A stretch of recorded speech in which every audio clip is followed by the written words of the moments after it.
Hello survivors and welcome to First Aid Spray, a Resident Evil podcast by fans for fans. This is episode 69 and in this edition we find ourselves exploring the wider tapestry of the Raccoon City tragedy as we take to the internet to play Resident Evil Outbreak. My name is Sai and joining me on the panel this week, the master of unlocking, well maybe if everyone wasn't standing in the way repeatedly shoulder checking the same door, it's Alicia Ashcroft.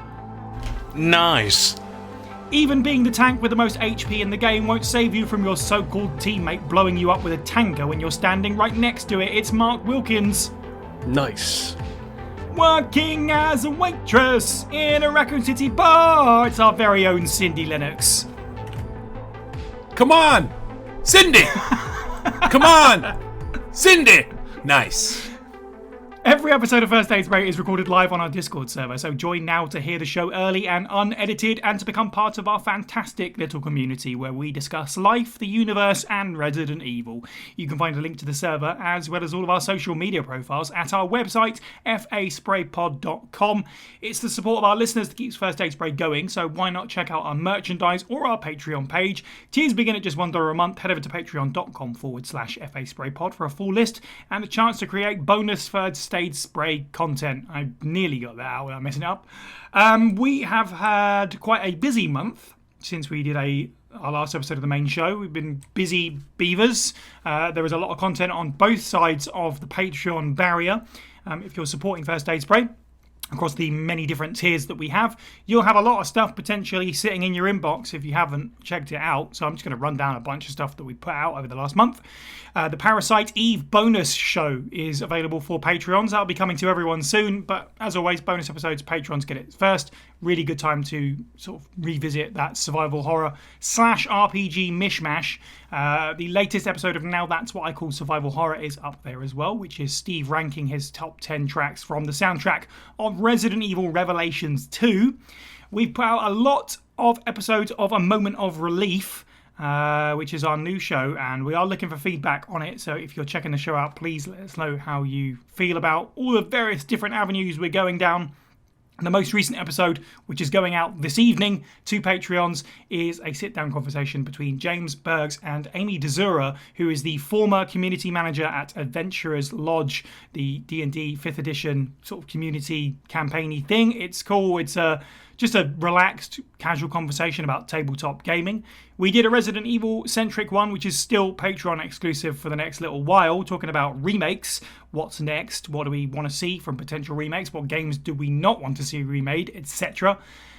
Over on the public side, because of all the recent gaming showcases like Summer Games Fest and the Xbox and PlayStation showcases, we also gathered to talk about that and put it straight out to the public because, you know, it's topical and timing and that's how YouTube works. So yeah, you know, you can see our thoughts on the many gaming announcements over the last few weeks. And also available publicly is the new episode of Tier Death Experience where we ranked every outfit that Claire Redfield has ever worn in the series.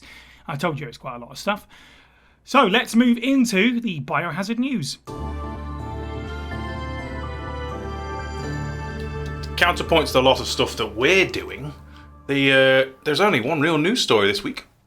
Resident Evil Death Island is releasing digitally in the United States on July the 25th.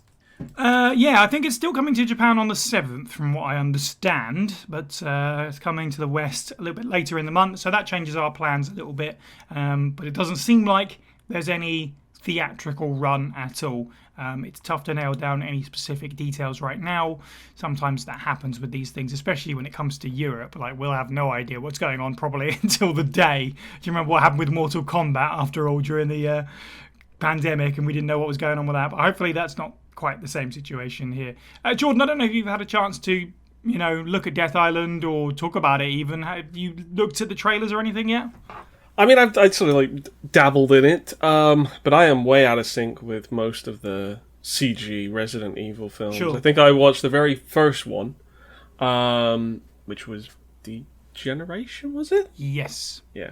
And then from that point, I sort of lost track with them. They seem like, you know, quite, you know, sort of fun, sort of spin-off sort of entries, really. And but this one in particular, obviously, it's obviously the most sort of compelling for the amount of main characters that are coming back together. Yep.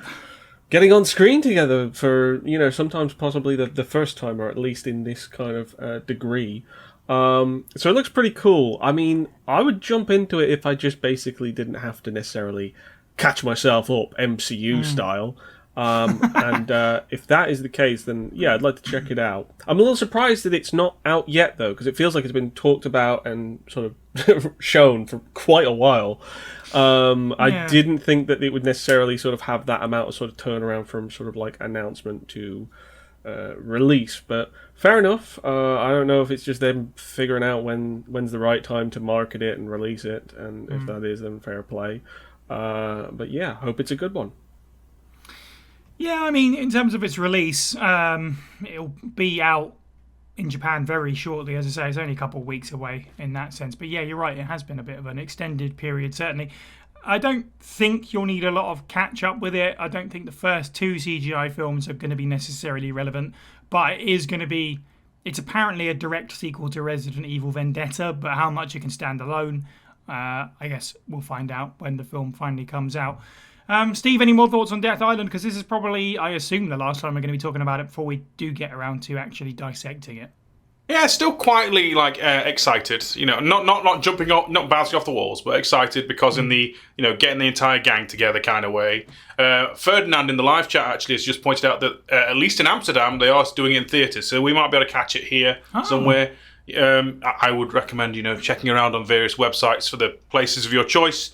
But yeah, I as much as I'm not we haven't got to pretty much talking about these at length on the podcast overall yet, but the CGI films don't really dominate much of my Resident Evil fandom time, my runtime for it. But I'm actually I want to see this and see what happens. I don't expect anything earth-shattering, but just having an Avengers moment where they all team up and fight some horrible thing should be pretty cool, innit? Agreed. I will obviously, I'm sure many of us will kind of keep refreshing the feeds, seeing if we get any information on sort of what the UK release situation is, or just in general, and we'll try to keep people updated as we can on our Discord server and on social media as well, because it's worth keeping an eye out to see what you can do, because it'd be cool for them to do one CGI release in the cinema, and it does feel like with this kind of having that Avengers moment in it, this is probably the one that you would do it for. James, any more thoughts on Death Island? Nice. Excellent.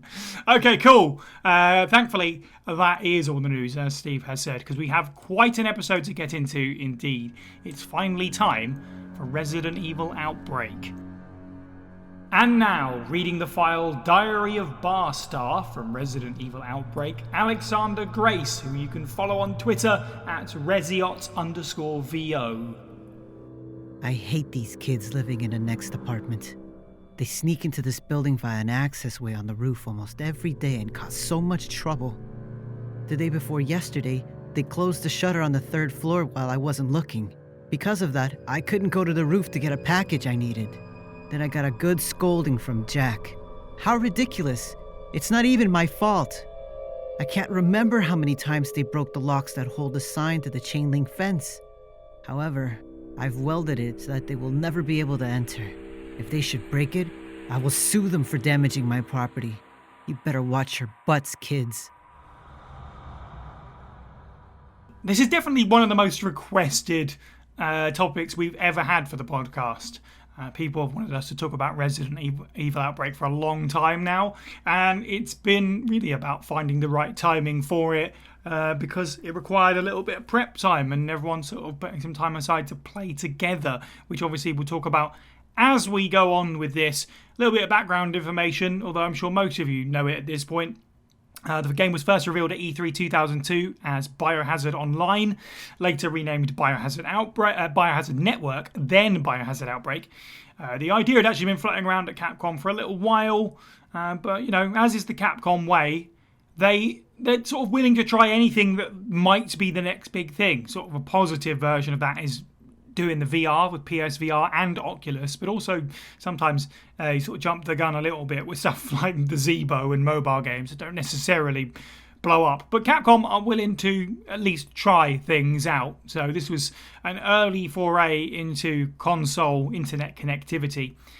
The game released in December 2003 in Japan, March 2004 in the US, and all the way in September 2004 in Europe. It's the first ever online game in the series, obviously using the PlayStation 2 network adapter. And the server shut down in 2007, except for Europe, where the servers were never open. The game launched without any online capabilities, basically because of the difficulty of having servers across multiple different countries and languages. Capcom just sort of eventually had to give up on the idea, at least for now. There were mixed to positive review scores on launch. Looking at a lot of 70s, over 100. Eurogamer gave it 5 out of 10. 1up.com C+. But GamePro gave it sort of 4 out of 5. Games Radar gave it a 9. So, yeah, mixed or above.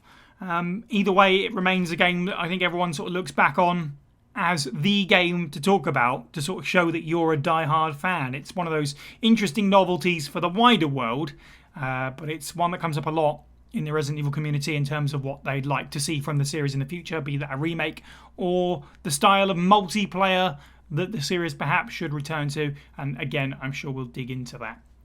Before we talk about our most recent experience with Outbreak, obviously we'll go right back to everybody's first experiences. Steve, you sort of acted as our leader bean while we were playing this. You were guiding us through, so I imagine you had the most experience with Outbreak before we all got sort of gathered around the campfire recently. Do you remember your first memories of Outbreak?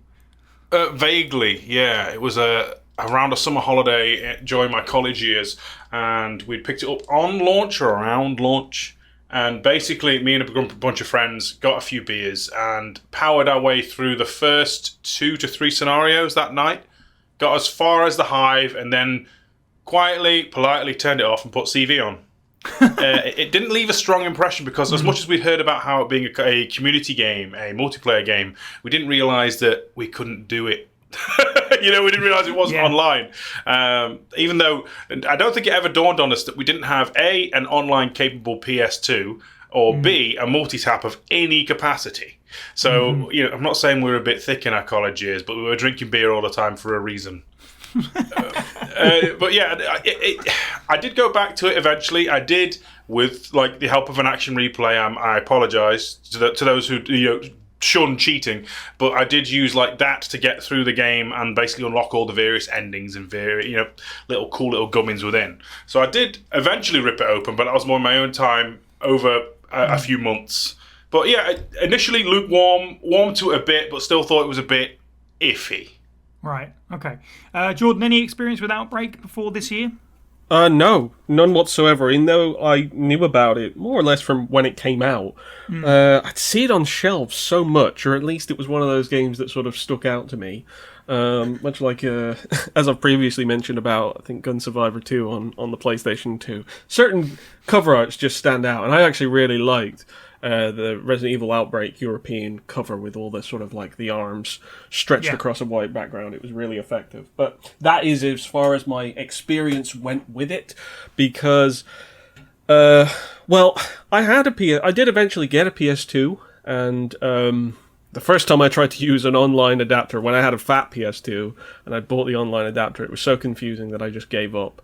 Then I got a PS2 Slim, which obviously was far more streamlined. You could just stick the Ethernet in the back and you were more or less good to go. But by that point, it was trying to find games that could go online and also try and find games that you could go online with other people with. The extent of my experience was either SOCOM, which I don't think I ever played that online, and Star Wars Battlefront. That was the only game I think I actually successfully got to play online. So I always thought, I would love to be able to play Outbreak, but I didn't even realise there were actually sort of server issues in Europe with it. I just knew that at that point in my life, I didn't necessarily sort of have the kind of social circles where we could arrange a very specific game on a very specific early online service like that. So it almost felt mythical to me that there was this 3D online Resident Evil game, which is cooperative. It seemed like it was ticking all kinds of weird boxes which Resident Evil had never sort of left the comfort zone to really touch upon yet properly, all in one game, and yet here it all was, and I found that kind of almost hard to believe. But it's one of the things about sort of being on this podcast is that I've been looking forward to this opportunity for us to cover it, because it's like, finally, I get to sort of uncover the secrets of this ambitious game. As I say that as experience after playing it, but also especially like just as knowing it for the last 2 decades, it's always come across like it was quite an ambitious game for its time. And so just I don't know, it's just had that sort of fascinating aura to it. I can relate to that a lot because, and I've said it before, like the great thing about First Aid Spray is I get to do a bunch of stuff that I wanted to do and haven't got around to. And Outbreak is probably the game in the series that I'd never played it properly. I had a little bit of experience with it before, but not really. So being able to play it online with people was like, I'm going to hold off on this until we can do it proper. I do have some early memories with it. Quite a stark image in my mind of a friend brought it to my house, and I don't think they'd ever played a Resident Evil game before, and I'm pretty confident to say they haven't played one since. So of all things, Resident Evil Outbreak seems especially weird. Maybe because of the lack of internet connectivity, maybe this game just wound up in a load of like bargain bins and sort of heavily discounted and stuff, and they just got it on the cheap. But yeah, I have a very strong memory of playing below freezing point offline in my parents' front room sometime in the early 2000s, I guess, or mid 2000s, I guess. And yeah, like you said, Steve, I was quite lukewarm to it. I was like, this is recognisably a Resident Evil game, and there's a bunch of stuff about it that I should really like and should be really excited by. But I don't know, there's some stuff, and I kind of returned to it over the years and thought, yeah, that stuff, it's still kind of stuff-like, right? There's a lot of clunk to this. I'm not really gelling with it. Maybe I need to wait to play it with actual people, which we have now done, thanks to the wonder of the Biohazard sort of Outbreak fan servers. It is possible. It's actually quite easy. There are guides out there to follow to get it set up for your PC. Obviously, I can't necessarily point you in the right direction of anything in particular because of the laws surrounding, emulation and stuff like that. I won't speak for everyone, but I think the general First Aid Spray vibe is if a company isn't going to make a game available to you with all the correct features and on the modern systems and whatever else, if we can't pay money for it, if there's a will, there's a way. And it's also seemingly quite easy to get a hold of the actual game secondhand. Yeah. So if you do at least want to still have a copy, you can still find them quite easy, at least. That is true. In this instance, I have been using my discs the entire time. So there you go. We're good on that front. 100% I've been using 2 discs then. Well, there you go then. Yeah, absolutely. So yes, thankful to the people that have set that up and keep that maintained for sure. It's allowed us to be able to play Outbreak as originally intended, as it never was in Europe, obviously, as we've said. So let's get into it. Let's start with the gameplay, I think, because it's quite interesting in terms of its release, it being in 2003, 2004. It makes it really the end of classic Resident Evil, if you want to call it that. Everyone points to Remake and Zero being the last fixed camera angle. And obviously they have the, pre-generated backgrounds and stuff like that, whereas Outbreak relies on the 3D backgrounds that you get from Code Veronica, but this is the last sort of fixed camera angle game, or this and its sequel. So it lands at a really interesting spot just before Resident Evil 4, just before the Capcom deal with the GameCube. So it's in a really weird historical spot for that reason. So let's talk about the way that it plays. James, how do you feel about the gameplay of Resident Evil Outbreak at its most basic, I guess? I want to talk about my initial reaction to that game. Of course. Because my initial reaction was, I hate this. Yes, I remember that. I really was not getting on with it. It was so hard to move anywhere. Mm-hmm. And it was not a limitation or a skill issue. It was a tank control issue. Mm-hmm. And it's something that I'm not really familiar with. And yeah, it was very frustrating. But eventually I learned that circle was run. And I managed to run and get to emphasis on eventually. Yeah. Honestly, guys, it was halfway through the mission before... No, actually, we failed a mission, gone to the next mission, and then I was told there was a button for run. So then immediately the game became 200% better. But it was still rough. But over the over time of just playing the game, you get used to the controls. You do the thing like kind of the memories of me playing Remake 1 came back, and I started just surfing walls because that's what you do in the original RE games. You don't actually walk like a normal person. You just glide your cheeks along the walls. Yeah, and I managed to kind of get the hang of it, and I was basically the ambulance. Yeah. For everybody. I hoarded all of the herbs, and I stuffed these herbs down people's throats whenever they needed it. I also had a duck dodge that I never used. Yeah, and I mean, it was so funny because our second time playing this game, our second evening, I'd done some kind of research online, and I learned like the little things they'd added to try and help the online experience, like the yelling so you could see everybody on the map and things. And I started to really see the potential of the gameplay, like, and where it could go. It's still not great, but I always say this, and I'll probably say it at the end too, that this game was made way before its time. In terms of its gameplay, for sure, because that's what was keeping it back. For me, like, there were other things, but mainly it was like the network play and the fact that you didn't have like an advanced controller to move around with. And valid, people were valid if they say, well, that's part of the horror of it, and I agree, it was, because I was terrified every room I was in being munched on.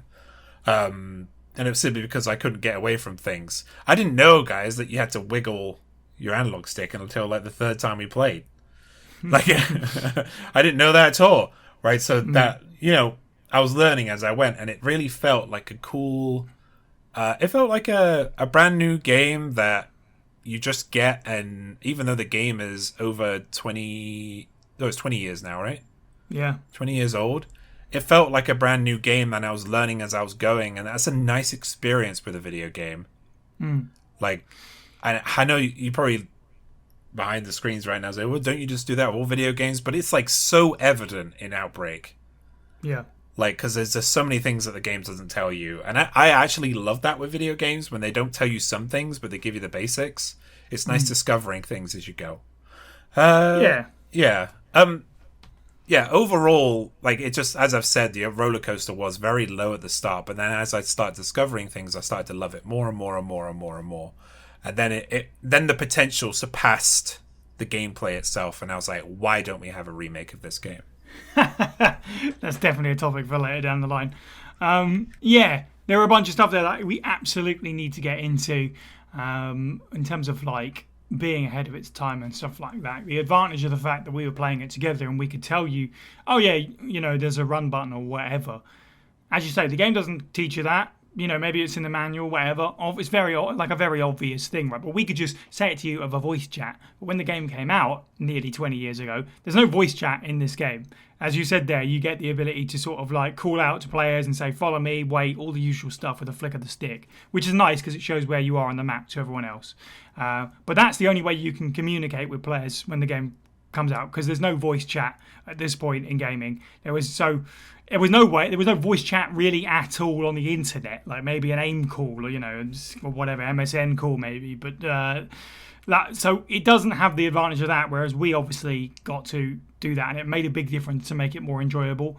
I'm like you, one of the things that turned me off the game for a long time was the controls, and I am a big fan of the OG games, perfectly happy and perfectly comfortable with, Resident Evil 2 and stuff like that. The tank controls for there, even like Code Veronica, which is also set on 3D backgrounds, perfectly comfortable with that. Outbreak, I always struggled. I don't know what it is. There's just something about it that's just kind of sloppy. And eventually, you kind of get used to it, but you don't ever actually stop spinning on the spot sometimes. Like, you'll go in and out of the same screen back and forth because the game has decided, actually, this way is forward now. I just there was something about it that was just weird to me, and I can't even quite put my finger on it. And it seems to be a growing thing that I'm finding with 3D tank control games. I seem to have these issues, but yeah. I think I can say one word that definitely was a huge proponent to that, and that was menus.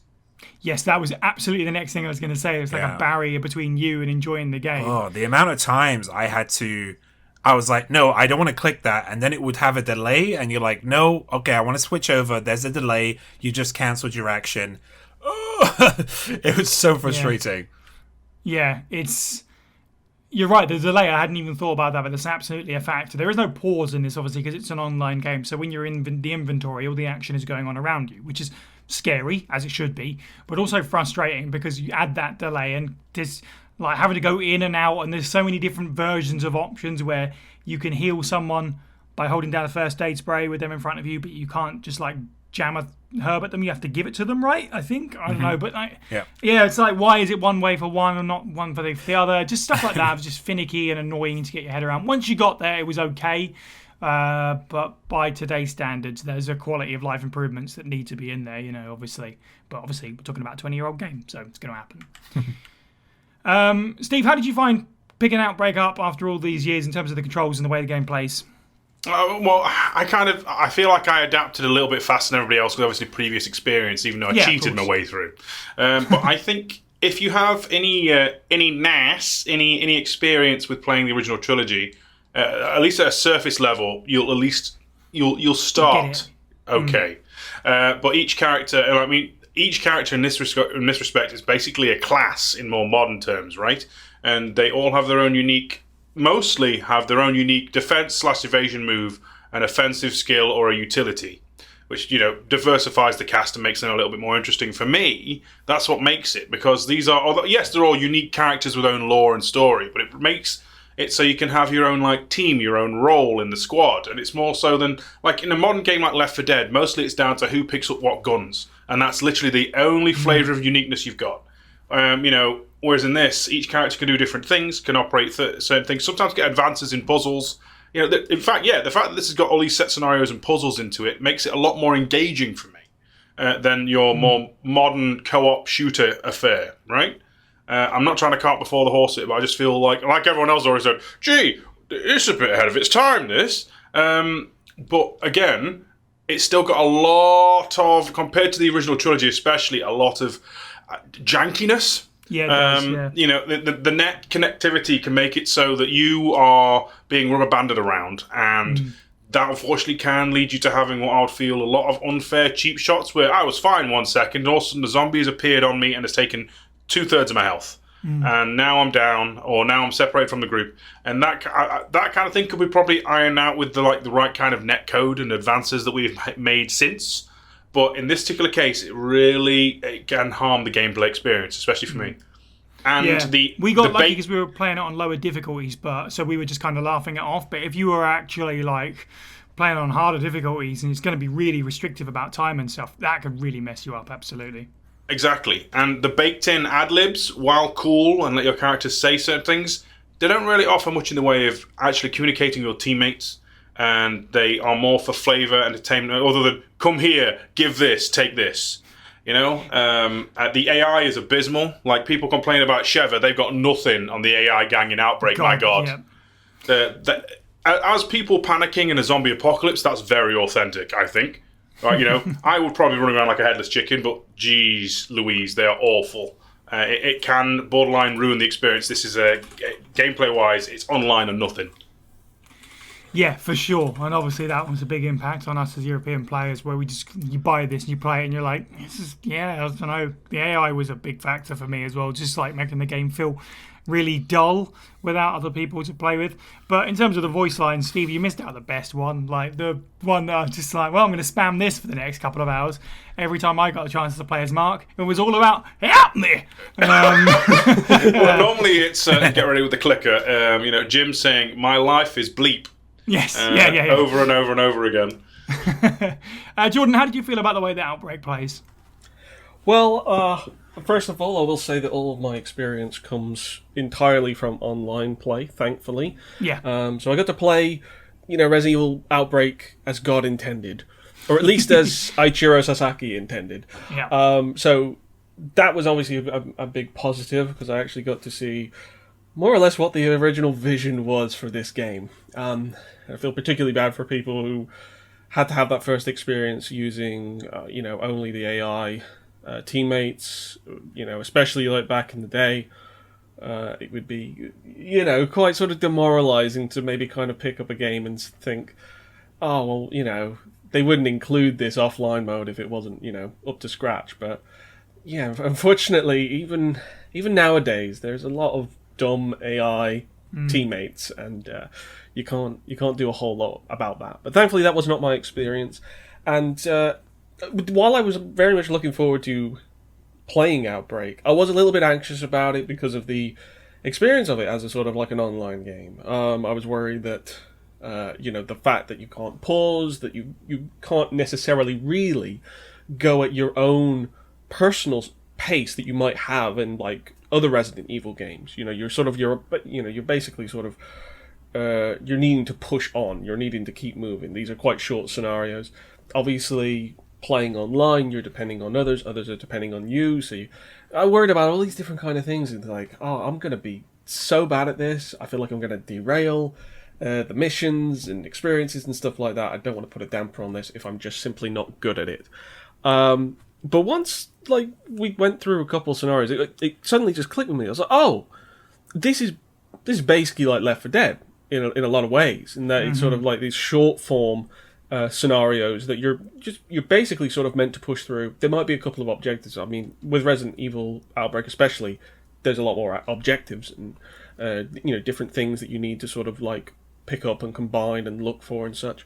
Once I got past that, I realized, well, it's kind of crap in Left 4 Dead when I first started playing it. It wasn't about being good on your first try. It was about actually doing those short missions over and over and starting to really kind of grind out what is your best character choice, what is your best strategy, how you approach it, how you set up the team and stuff like that.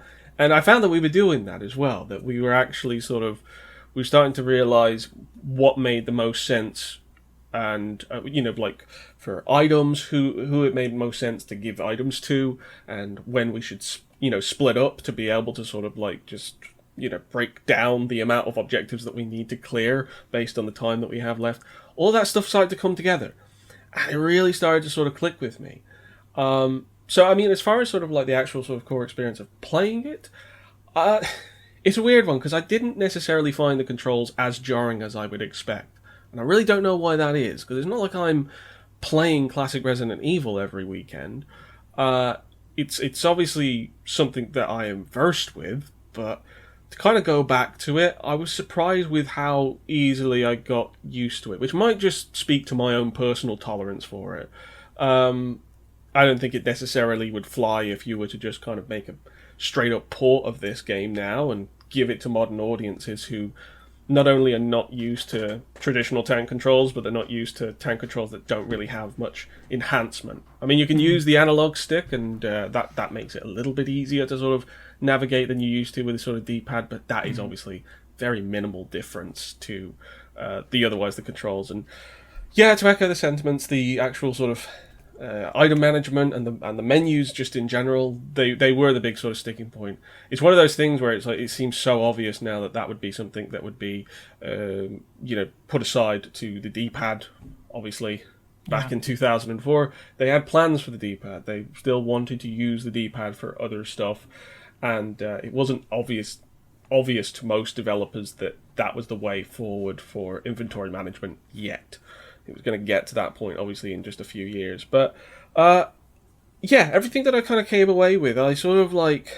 It wasn't like it was like overwhelmingly positive. It wasn't like I was saying, oh, this is just a hidden gem. Like it's been missing all this time, and it's got all these fantastic things. And how do people not play this?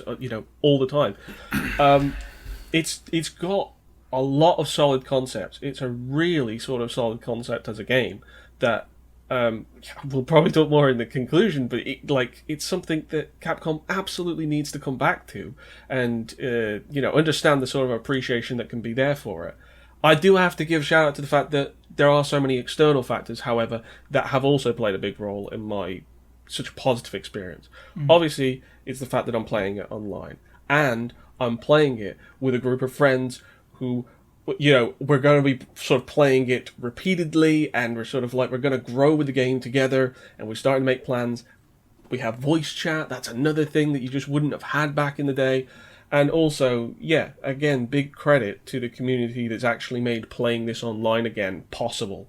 And to do it on sort of modern platforms and play it on PC, it's just excellent. I'm so glad that something like this is out there, because it's otherwise just a game that would be sort of lost. But yeah, I really kind of like was surprised how well it plays for the kind of game that it is. And yeah, I got on well with it. You talking about using the inventory and the D-pad set my design brain off immediately. Like, I can obviously, you got quick access items in so many games, but Outbreak, literally, for the most part, every character has 4 inventory spaces, so it is actually perfect to put that on the D-pad. That absolutely should be a thing if the series ever comes back or something like it. It would work really, really well. And there's loads of stuff like that, because obviously we complained about the inventory being a little bit, annoying, and for all the little issues that we might have raised, there's also like a bunch of, there's equally as many like, oh, this is really neat things about it, and there'll probably be loads of those that come up over the sort of remainder of this recording. But in terms of gameplay, I don't know if anyone had any other positives or even really any other negatives. Like, I've got one on either side. Starting with the negative first, I should point out as well, we didn't have this problem because we were playing the Japanese version of the game, because that's what you need in order to play it online, but with an English patch. Playing the PAL version on sort of natively on the actual PS2, the load times are brutal, excessive. It was a massive turn off. I remember now playing it back then, just trying to understand where I was going and what I was doing, and every load screen would take 20, 30 seconds or something absurd. It was horrific. So thank God we didn't have to deal with that now. But in terms of the positive, something that needs to get shouted out real quick while we're talking about gameplay, you can play as a zombie. And you inevitably might play as a zombie if things go horribly for you, because there is the virus gauge to keep players sort of moving along, so they're not just kind of like dawdling and sort of wasting time and taking advantage of the fact you need to keep moving. So yes, the more attacks you take, the higher the virus gauge goes up, but also it just rises slowly over time, and if it takes you over and you aren't helped, you come back as a zombie. And yeah, you can just sort of stand around and make sure your fellow players can potentially finish the objectives without you there, if they're right near the end, perhaps. Or, alternatively, if you're playing online with a bunch of strangers, perhaps more so, you can decide to attack them and nom on them, which is really neat. And I think this might be the only game in the series where you can play as some kind of infected creature outside of RE6's mercenary modes and weird stuff like that. But as an actual zombie, that's pretty neat. It's so bizarre to first... Sorry, go on, Jordan. It's so bizarre to first get infected, and I was just thinking I was going to actually just lose control, and it was going to be sort of like one of these frustrating things where all of a sudden I'm completely hampering it for anybody else who hasn't already been infected. So when you can then actually control it, and you can just be like, well, I won't harm anybody. I'll just go over here. I'll just stumble over here as a zombie. It's the weirdest thing. It's like, oh, I'm going to be one of those placid zombies. I'll try and be good. He's a vegetarian. Yeah. What's the name from Day of the Dead? The zombie that's nice-ish or learns. Oh, Bub. Bub. Yeah, that's the one. It's a Bub moment. Unfortunately, if Bub has the key out, you've got to kill him first. That's right. Any more positive gameplay stuff, Steve, that you want to just touch on before we move on? Honestly, I like the fact that there are various hidden hotkeys that don't seem to be in the manual, or at least if they are, I never found them. Which, when you learn, can change the game a little bit. For example, just going into your inventory and pressing square on something will immediately put your character's hand out. You don't have to press the present button. You can just mash the L1 button with weapon equipped, and you just shove around in to reload. I mean, it sounds normal now, right? Games normally have those kind of things, but the fact that there are hidden little things when you compare it to the original classic Resident Evil games is kind of neat. And the virus gauge, I feel it's a 50-50 double-edged sword for me, because I love how it's a motivational factor to get moving, and every hit counts. You could heal yourself back to full health from danger, but all that virus damage is still there for the rest of the scenario, unless you're on the final scenario, but that's different. It's good as a motivator, but I feel like it's unfair that it starts active straight away. I feel like you should take a hit first. Maybe that's just me being like, well, I didn't get bit, so why do I feel sick?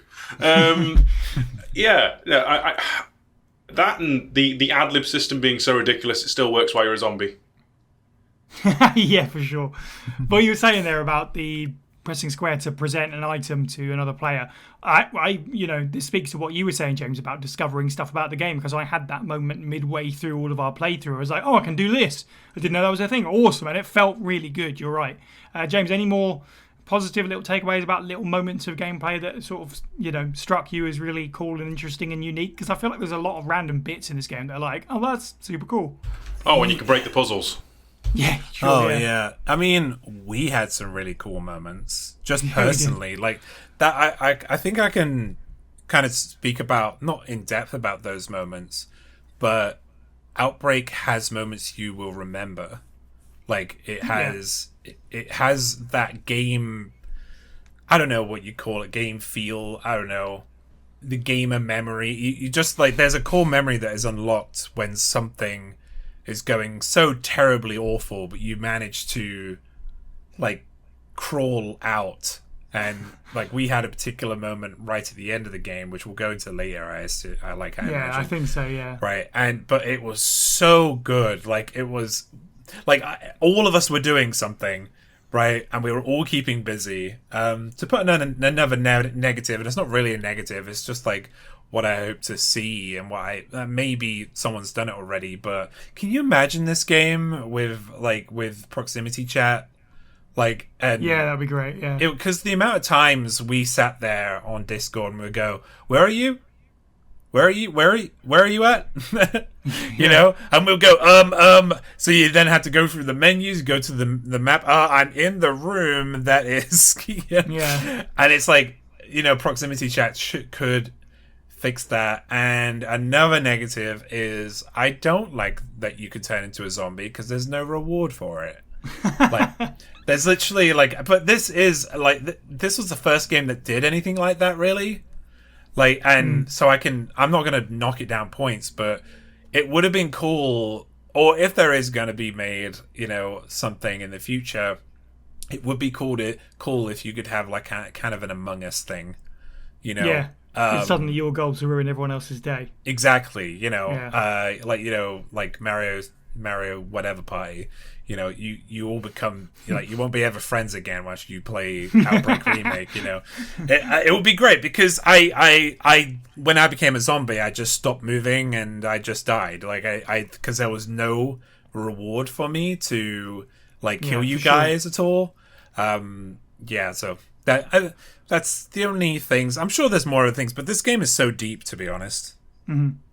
Yeah, in terms of those core sort of memory moments, for sure, I just wanted to shout out, because I alluded to it at the beginning of the show there, but I'll never forget, because we sort of got it all sorted out independently, one by one, and Steve and I tested it, and it was like, that's great. Then we played a quick bit with James, and then Jordan, the first time he got on, we played Outbreak, the first scenario, and Steve was just like running ahead.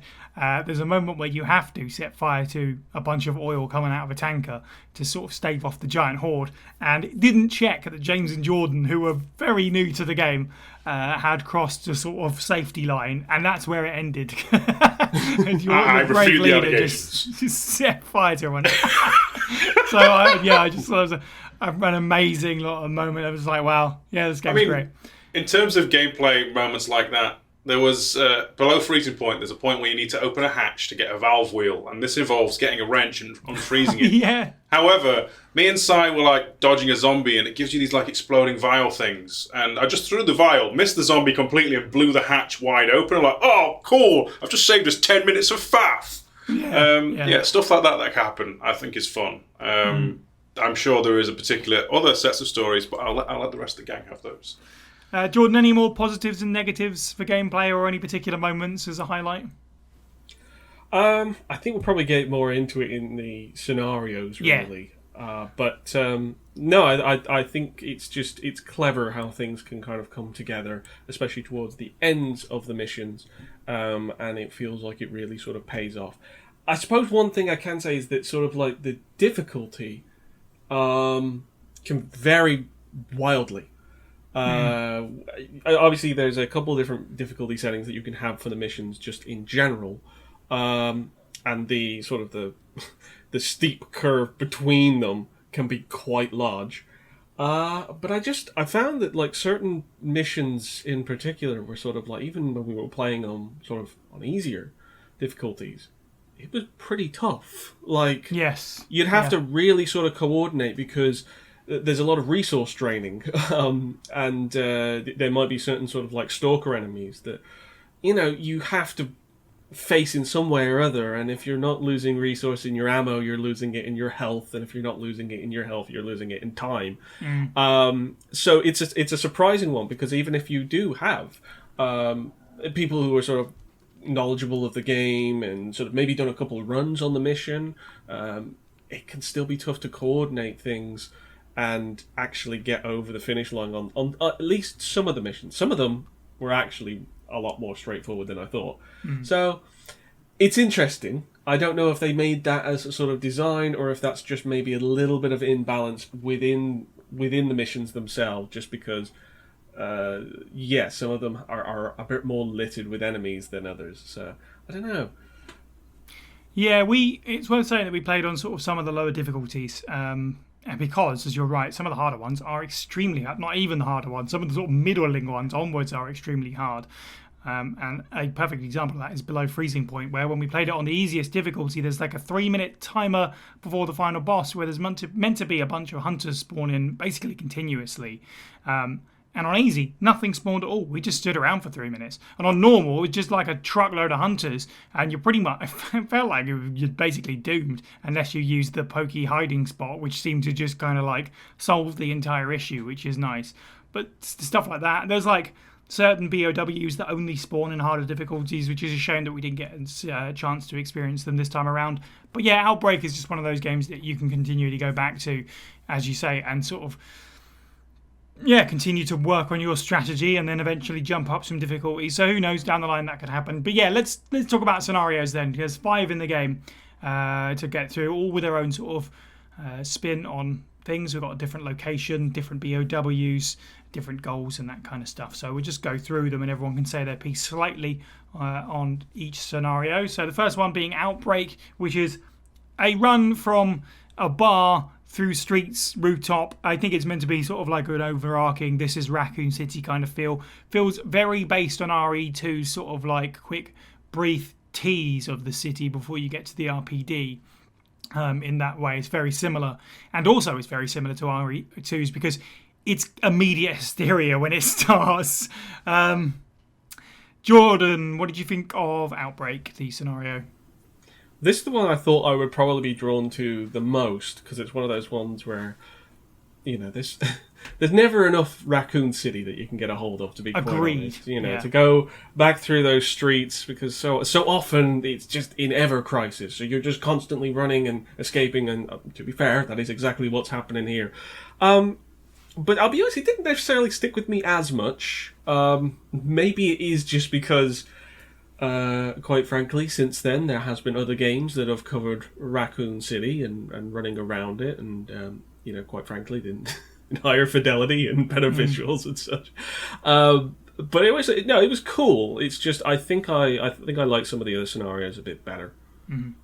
Yeah, I would agree with that. I think personally that it's not actually a really good place to start because of how mad it is out of the gate. It's quite punishing, really. Like I felt like when we started getting our bearings was below freezing point, which feels like in a way it's a more suitable starting point. But I also absolutely get what they were going for. There were some cool set pieces in Outbreak as the scenario, but as an entry point, it's a bit too mad right out of the gate. It's like very easy to feel overwhelmed. James, is that how you felt about it? The first scenario? Yeah. So I do have like some maybe improvements for that. Like because of how manic it was and how like that the high kind of, I don't even want to say mechanics, just all the things you needed to learn, about that game. It was such a crazy way to start that scenario. What I would have liked is if like there was just a soft entry, like where you just, nothing's really happening right now. You're just kind of picking things up. You're hearing about it on the news. you know, and I would have loved that instead, because then immediately when you start that level, it's all guns blazing. It's like woo woo, you know, there's just everything's going off, and you know you have to be so fast, even on the easy difficulties, and that can be a problem. But once you've played it a couple times, just like any game really, and I suppose that it kind of speaks to the game in this way. Yeah. Because once you've played it a couple times, you've got it. Like, Yeah, it's, you know what you're looking for, even if, for example, where you start in the bar, you're looking for a key to get upstairs. The key can kind of be anywhere around the bar. But once you at least know what you're doing, you can get through that sweep pretty quickly. Yeah, it's really linear. Like, yes, it is, like yeah. once you know, kind of, well, and even if you don't know, there are places to go. There is nowhere else to go. You're always going to be walking in one direction. That is good for a first level. It's just I just don't like the beginning of it. The rest of it was fine. Like I really liked the rest of it. It was just that beginning was so hectic. Agreed. Yeah, it's got some cool moments like boarding up the open doorway, which almost sort of gives you a rest, but not really. You don't really get a proper chance to sort of, as I say, get your bearings so much with this one because it is a straight run, no really run. Steve, how do you feel about the Outbreak scenario? Similar as everybody else, I feel like as a starter level, it's incredibly brutal first time through, which is ironic because when it comes to File 2, they did make a tutorial level and it's based on like a more simplified version of this scenario. Oh, right. Funny that. But no, I like going over, like, once we've learned the main mechanics, the idea that the team basically barricades the bar, sweeps for a key, and then keeps progressing forward and finding ways to waylay the zombies so they can get further out. It actually kind of gives me more of a board game feel. Like, yes, especially the RE3 board game, where you can like deal with barricades and things like that. It's neat in that regard, and it's a lot more set piecey and less puzzle heavy than the later scenarios. There is like a puzzle to get a magnum. There is all the rest of it is just like finding key for thing, and then you move forward, which is it's okay for what it is because you're basically running from zombies, waylaying the zombies, then get an encounter with some policemen, move some vans, shoot some stuff, and then you're blowing the entire street so you can have a flawless victory. You know, it's pretty neat in that regard, but it's not very deep. My favourite part about the entire scenario really is the fact that you get these small unique vignettes depending on which character you play as right at the start, so you can see exactly what they were doing. Which is it's like gives you a little insight to the character. For example, Mark is with his friend Bob, who's boring and a dead weight and completely useless, and no one should ever waste their time saving him, especially on hard because it comes a zombie and bites you, and it's not. Yeah, I'm sorry, I'm losing it. There's even an optional character you can quote unquote save. That's neat, right? Yeah, for sure. Okay, so below freezing point is next, which this I feel like, as I sort of said before, I think this scenario is a really good example of what Outbreak is. Like, and what it does really well. Like, even though it is a slower pace, it does put the tension on a little bit because almost immediately you kind of get split up from the group. Two people end up on one floor, and other people end up on a separate floor. You have to find each other and then eventually all find each other as a big group, which is cool. You get to work separately a little bit and then work together and find your way through Birkin's lab, the additional floors of Birkin's lab, and a brief return to a couple of familiar rooms in Resident Evil 2, which is really cool. This is one of my favourites. It really helps that it's in a familiar location that I really love anyway from the series and that kind of stuff. And it has the moth, so you gotta love it for that. But yeah, in terms of this is a bit more pace-wise what I like about it. There's puzzles to do, and there's some tension with tight corridors and being temporarily split up from people, and there's an overarching sort of couple of puzzles to solve by mixing chemicals, classic Resident Evil, and eventually sort of defrosting the frozen parts of the lab, which obviously will then sort of factor into Resident Evil 2 a little bit, and unleashing the hunters. Steve, how do you feel about freezing point? I think I'm losing my electric pressure. No, I genuinely think it's the best of the as a starter scenario. This one wouldn't have made sense to go first, but should have been first. Yeah, sure. And for all the reasons you've said, I love the fact that you actually get to see the hunters beforehand. You see they're frozen, so you fully know as a player exactly what you're about to unleash on yourselves. And if you have the foreknowledge of what those things are, if you've played a Resident Evil game before, that brings a lot of apprehension. Where we should find weapons, we should tool up, we should prepare. It's a shame that the siege with the hunters is kind of locked onto higher difficulties. because I feel like even a hint of that would have been something to, kind of pay it off a bit. Although I am surprised it's not Lickers, considering where we are and when it's set. Another great thing is the fact that we don't really spend too much time in the quote-unquote classic rooms. Most of the rooms are expanded new rooms, so as to, not spoil the original feel of RE2's lab. But it's also believable as an extension. The added villain character, Monica, is a bit of a mess. I like her as... Monica. The evil scheming umbrella scientist out to get her own edge in the scenario. It will be a running theme throughout the Outbreak games, but in this particular case, she just feels like a bit of a mean, nasty, bumbling idiot. Yeah, her and her electric pressure, as you said. Yeah, I kind of agree with that last point, although I do appreciate that we get another encounter with a failed G creature, because she gets infected somewhere off screen and suddenly births sort of a G adult that you fight as the final boss. A big old sort of two-legged, standing up straight sort of situation in a very classic location where you do the boss as well. But you're right in terms of not overdoing, hey, remember this room? You're kind of passing through them and everything new connects very well to it. Jordan, how do you feel about Below Freezing Point? I quite liked it. I think it's stronger in its second half than it is in the first, because in the first part, especially if you're sort of like experiencing it for the first time, getting split up, it does feel like it can take a little while for everybody to sort of have their bearings and know exactly what they need to do in order to progress, and there can sometimes be a kind of a case of sort of running around and double checking things. Has somebody got this code yet? Has somebody inputted the code yet? Has somebody taken this chemical, or have we got this chemical to mix and stuff like that? So it can be a little bit sort of trying in that first area, just because you want to start sort of progressing upwards, and you end up just sort of kind of floating around some of the same hallways and areas, and they're very samey at the start. Obviously, I think if you go back, you don't necessarily have to worry so much about how much time that's going to take away from your overall gameplay, because you kind of know most of the puzzles that you need to solve in order to progress. But yeah, the whole second half is sort of where what you come to see, really. And it is especially fun once you start to get to the halls where you have all these frozen hunters that are just, they're just chilling there, pun intended. That they're just sort of watching you. Yeah. You go around, you go try and solve these puzzles. We'll be with you in just a second. And I like that as a sort of a tease. I've seen the boss, but I've not fought the boss myself. So I can only speak to a certain amount. But unfortunately, I can't remember which difficulty we were playing that stage on. But there were definitely hunters, A lot of them, yeah. and we got murked. So I think we were playing normal. We nearly made it to the end. So I think it was just a case that I think it was like pretty close to the transport moving, but managed to get offed by one of the hunters just before then.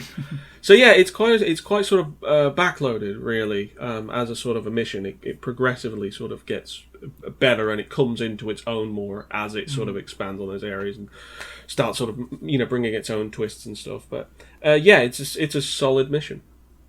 Mr. Owlet, any thoughts on Monica and Below Freezing Point? I love Monica because I think she's so cartoon evil. Harmonica. Yeah. Harmonica?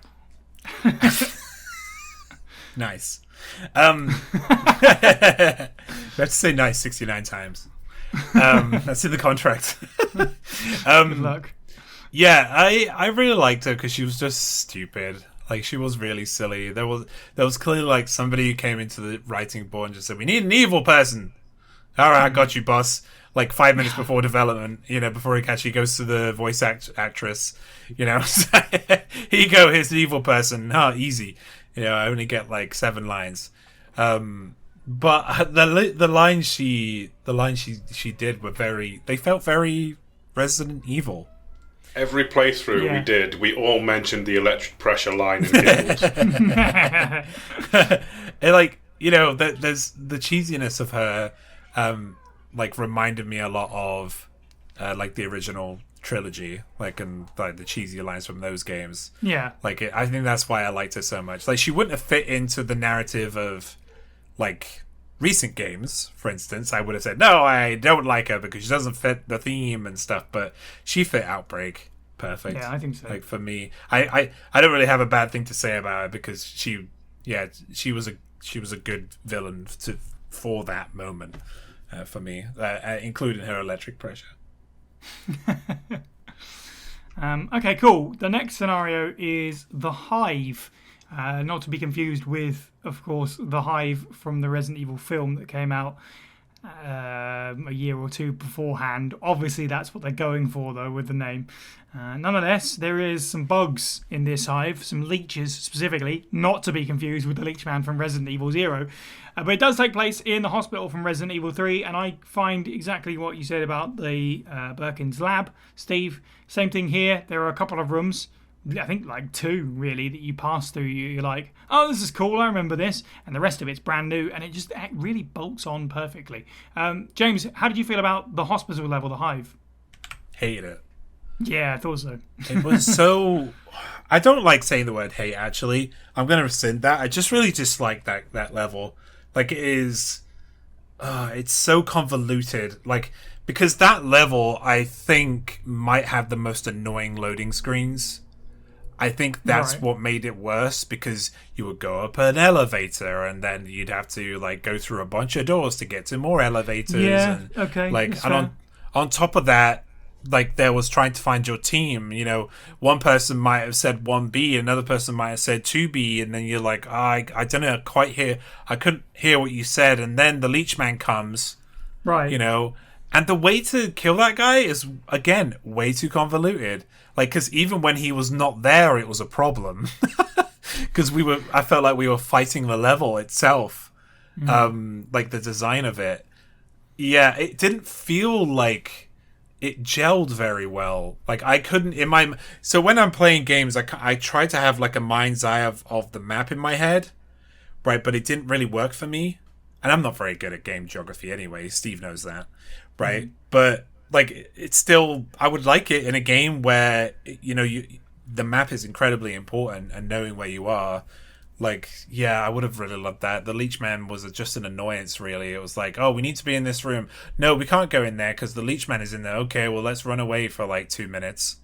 Yeah. We're just wasting time. You know, you could put a blood pack on the ground, but then who's got a blood pack? Oh, I don't have space for a blood pack because there's all these other things I picked up. Right, because there's so much on this level. Yeah, so you didn't get the blood pack, so you need to go back and get it. And then, whatever. It's just... Out of all of these, it is my least favorite level. I did not feel connected to it until I got the machine gun, and then I felt very strong.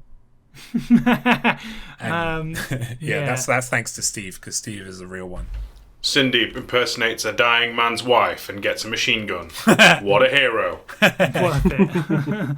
You're so spot on about the loading screens. I hadn't thought about that, but it does feel like there's a bunch of them in this, because you were right. You're stepping out of an elevator with a loading screen to go immediately into a door with a loading screen. Then the Leech Man unfolds in the room and you have to get out because you don't stand a chance because you can't hurt him. So there's another loading screen. So yeah, that definitely doesn't help. And the to get to exacerbate and accelerate the problem, we have the menu. So like, you know, when you're trying to select the elevator you need to get on, there is some delay. So you're like, okay, so it's not going over. I'll click it again. So you go 2 over instead, and then you need to go back, right? And meanwhile, you're panicking because you're actually live on the floor. So like there might be things like approaching you. You don't know because the screen goes black for some reason. You know, it's No, I don't like it. I don't like it at all. Fair enough. Jordan, how do you feel about the Hive? Yeah, again, it's placing most of its difficulty right at the beginning, which is a shame, because I do like the concept of it, and I especially like the concept that there's a stalker character in this, that there is a danger in every room. And you're never going to be 100% clear of it because you're being pursued more or less throughout the whole scenario. So I really like that aspect, and it's strong in some ways, a little too strong. But obviously, in the opening rooms can sort of really define exactly how your run's going to go, because unfortunately, you will come across the Leechman a lot, and he packs a wallop when he does actually get you, and you may not. It may not just be that you're a bit crap and you just didn't get out of the room fast enough. Sometimes it can be quite awkward. There's not much of a cue for when the Leechman's actually going to drop in, so you can be it can be very unfortunate where you just simply can't get to the door because maybe another character's already in front of you, and then all of a sudden you've got the Leechman dropping right on top of you. You get a hit, and all of a sudden you've got a nice bit of, viral load, kind of, upping your meter quite progressively, and that is when you can start kind of getting a hint of, okay, I don't think this mission's going to work. I think this one might be a wash, because you'll get to a certain point where maybe like 2 or 3 of you are sort of like hitting around 50%, and you say, we're not even out of the preliminary area yet. So when that happens, it can feel just a little bit sort of draining, that really you just feel like you might as well be better off just scratching this and starting again. So you have to do a lot more planning, I think, on this mission. But which is weird, because then once you're kind of like you're out of the sort of the main building and you're going sort of through the tunnels, like it actually gets a lot more straightforward, and it's a little bit insulting to the hassle that you can sometimes go through, at least on your first playthroughs, the first few playthroughs. So yeah, it's a little bit of a mixed bag. It's like I want to like it more than I do, but there are so many pitfalls. And as has been mentioned, so many different branching paths, so many floors to deal with in the opening area and that, and there's quite a lot of things to do. So you really do need to be splitting up. But most of the time you split up without really realising whether or not you were supposed to, or where you're even supposed to go. So it can be quite unforgiving. So I like it, but I wish I liked it more. I actually am completely on the same page as you with that last point, for sure. It's decent, but there's some really big caveats to that. Like, for example, and one of the things you need to do to actually get rid of the Leechman is to input a code to get to a certain room or whatever. And you find this code by combining random numbers that are generated in 2 different notes in the hospital, which sounds like a great puzzle for basically any other Resident Evil game that isn't this one. The one where you can't pause, where everything is always happening, where you don't really stand around to read as it is.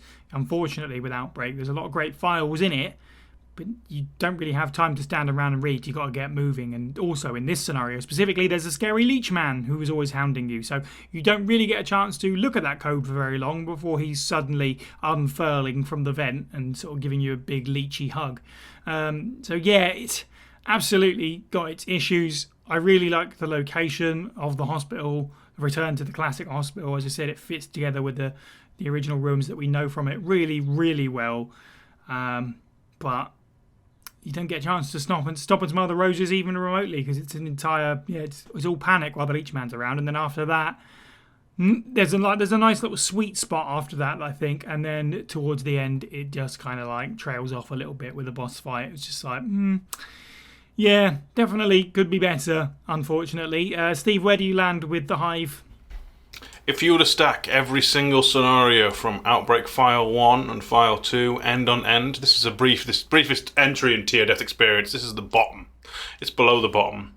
Like, I can appreciate it as the Resident Evil 3 hospital, and that's neat, but they debut a stalker character too early, and my gameplay experience with the gang basically brought down to those 3 would separate and go on an adventure, and I would walk around a table being stalked by the Leechman, keeping him busy until we found the appropriate key so we could cook him.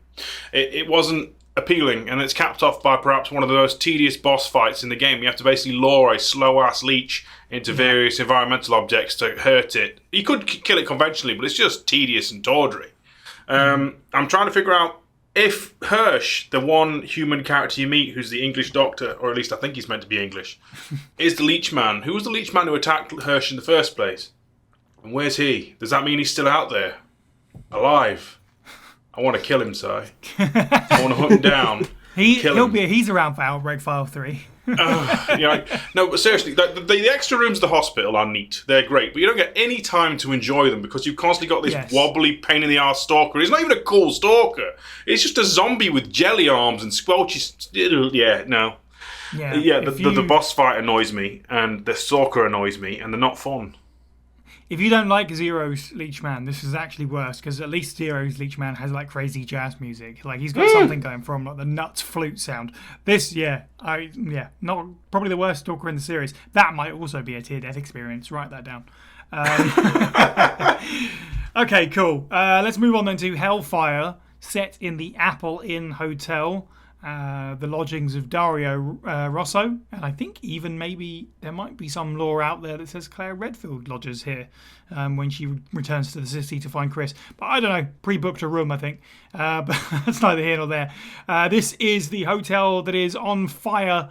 You pass by it briefly earlier on in the game and then return to it to encounter the Lickers and the Regis Licker. James, how did you feel about Hellfire? Oh, sorry, I'm back. I was actually writing that thing down in a note. Oh, bless you. Sorry, what was the question? How did you feel about Hellfire and the burning hotel? Oh, so that I think it started fine. I've just realised my fan is on. My bad. Whole comedy errors here. It started out really, really good. It started out really strong. I liked it. Like, it was cool. It reminded me I don't know why, but it reminded me of an 80s movie. I felt like I was in an 80s movie escaping. Yeah, okay. It was pretty cool in that respect. But around about halfway through this one, it lost me a bit. We also bumped into a game-breaking bug at one point. Where that's true. Yeah, there was a legitimate shotgun on the ground. The shotgun of disconnection. Yeah, and every time we went back there, we were like, oh yeah, this must have been a bad time, and we went back there and it crashed again when we tried to get it. Cursed. Yeah, and artifact. And at that point, I'd actually found another shotgun, and I was trying to find it for our third playthrough, or second or third playthrough. No, it must have been our third, yeah. And I remember you guys saying, you guys were like, it was probably the cursed one, and you just picked it up by it. I went, no, I swear I saw it somewhere, and I knew it was in like a weird place, and it was a shotgun underneath a bench.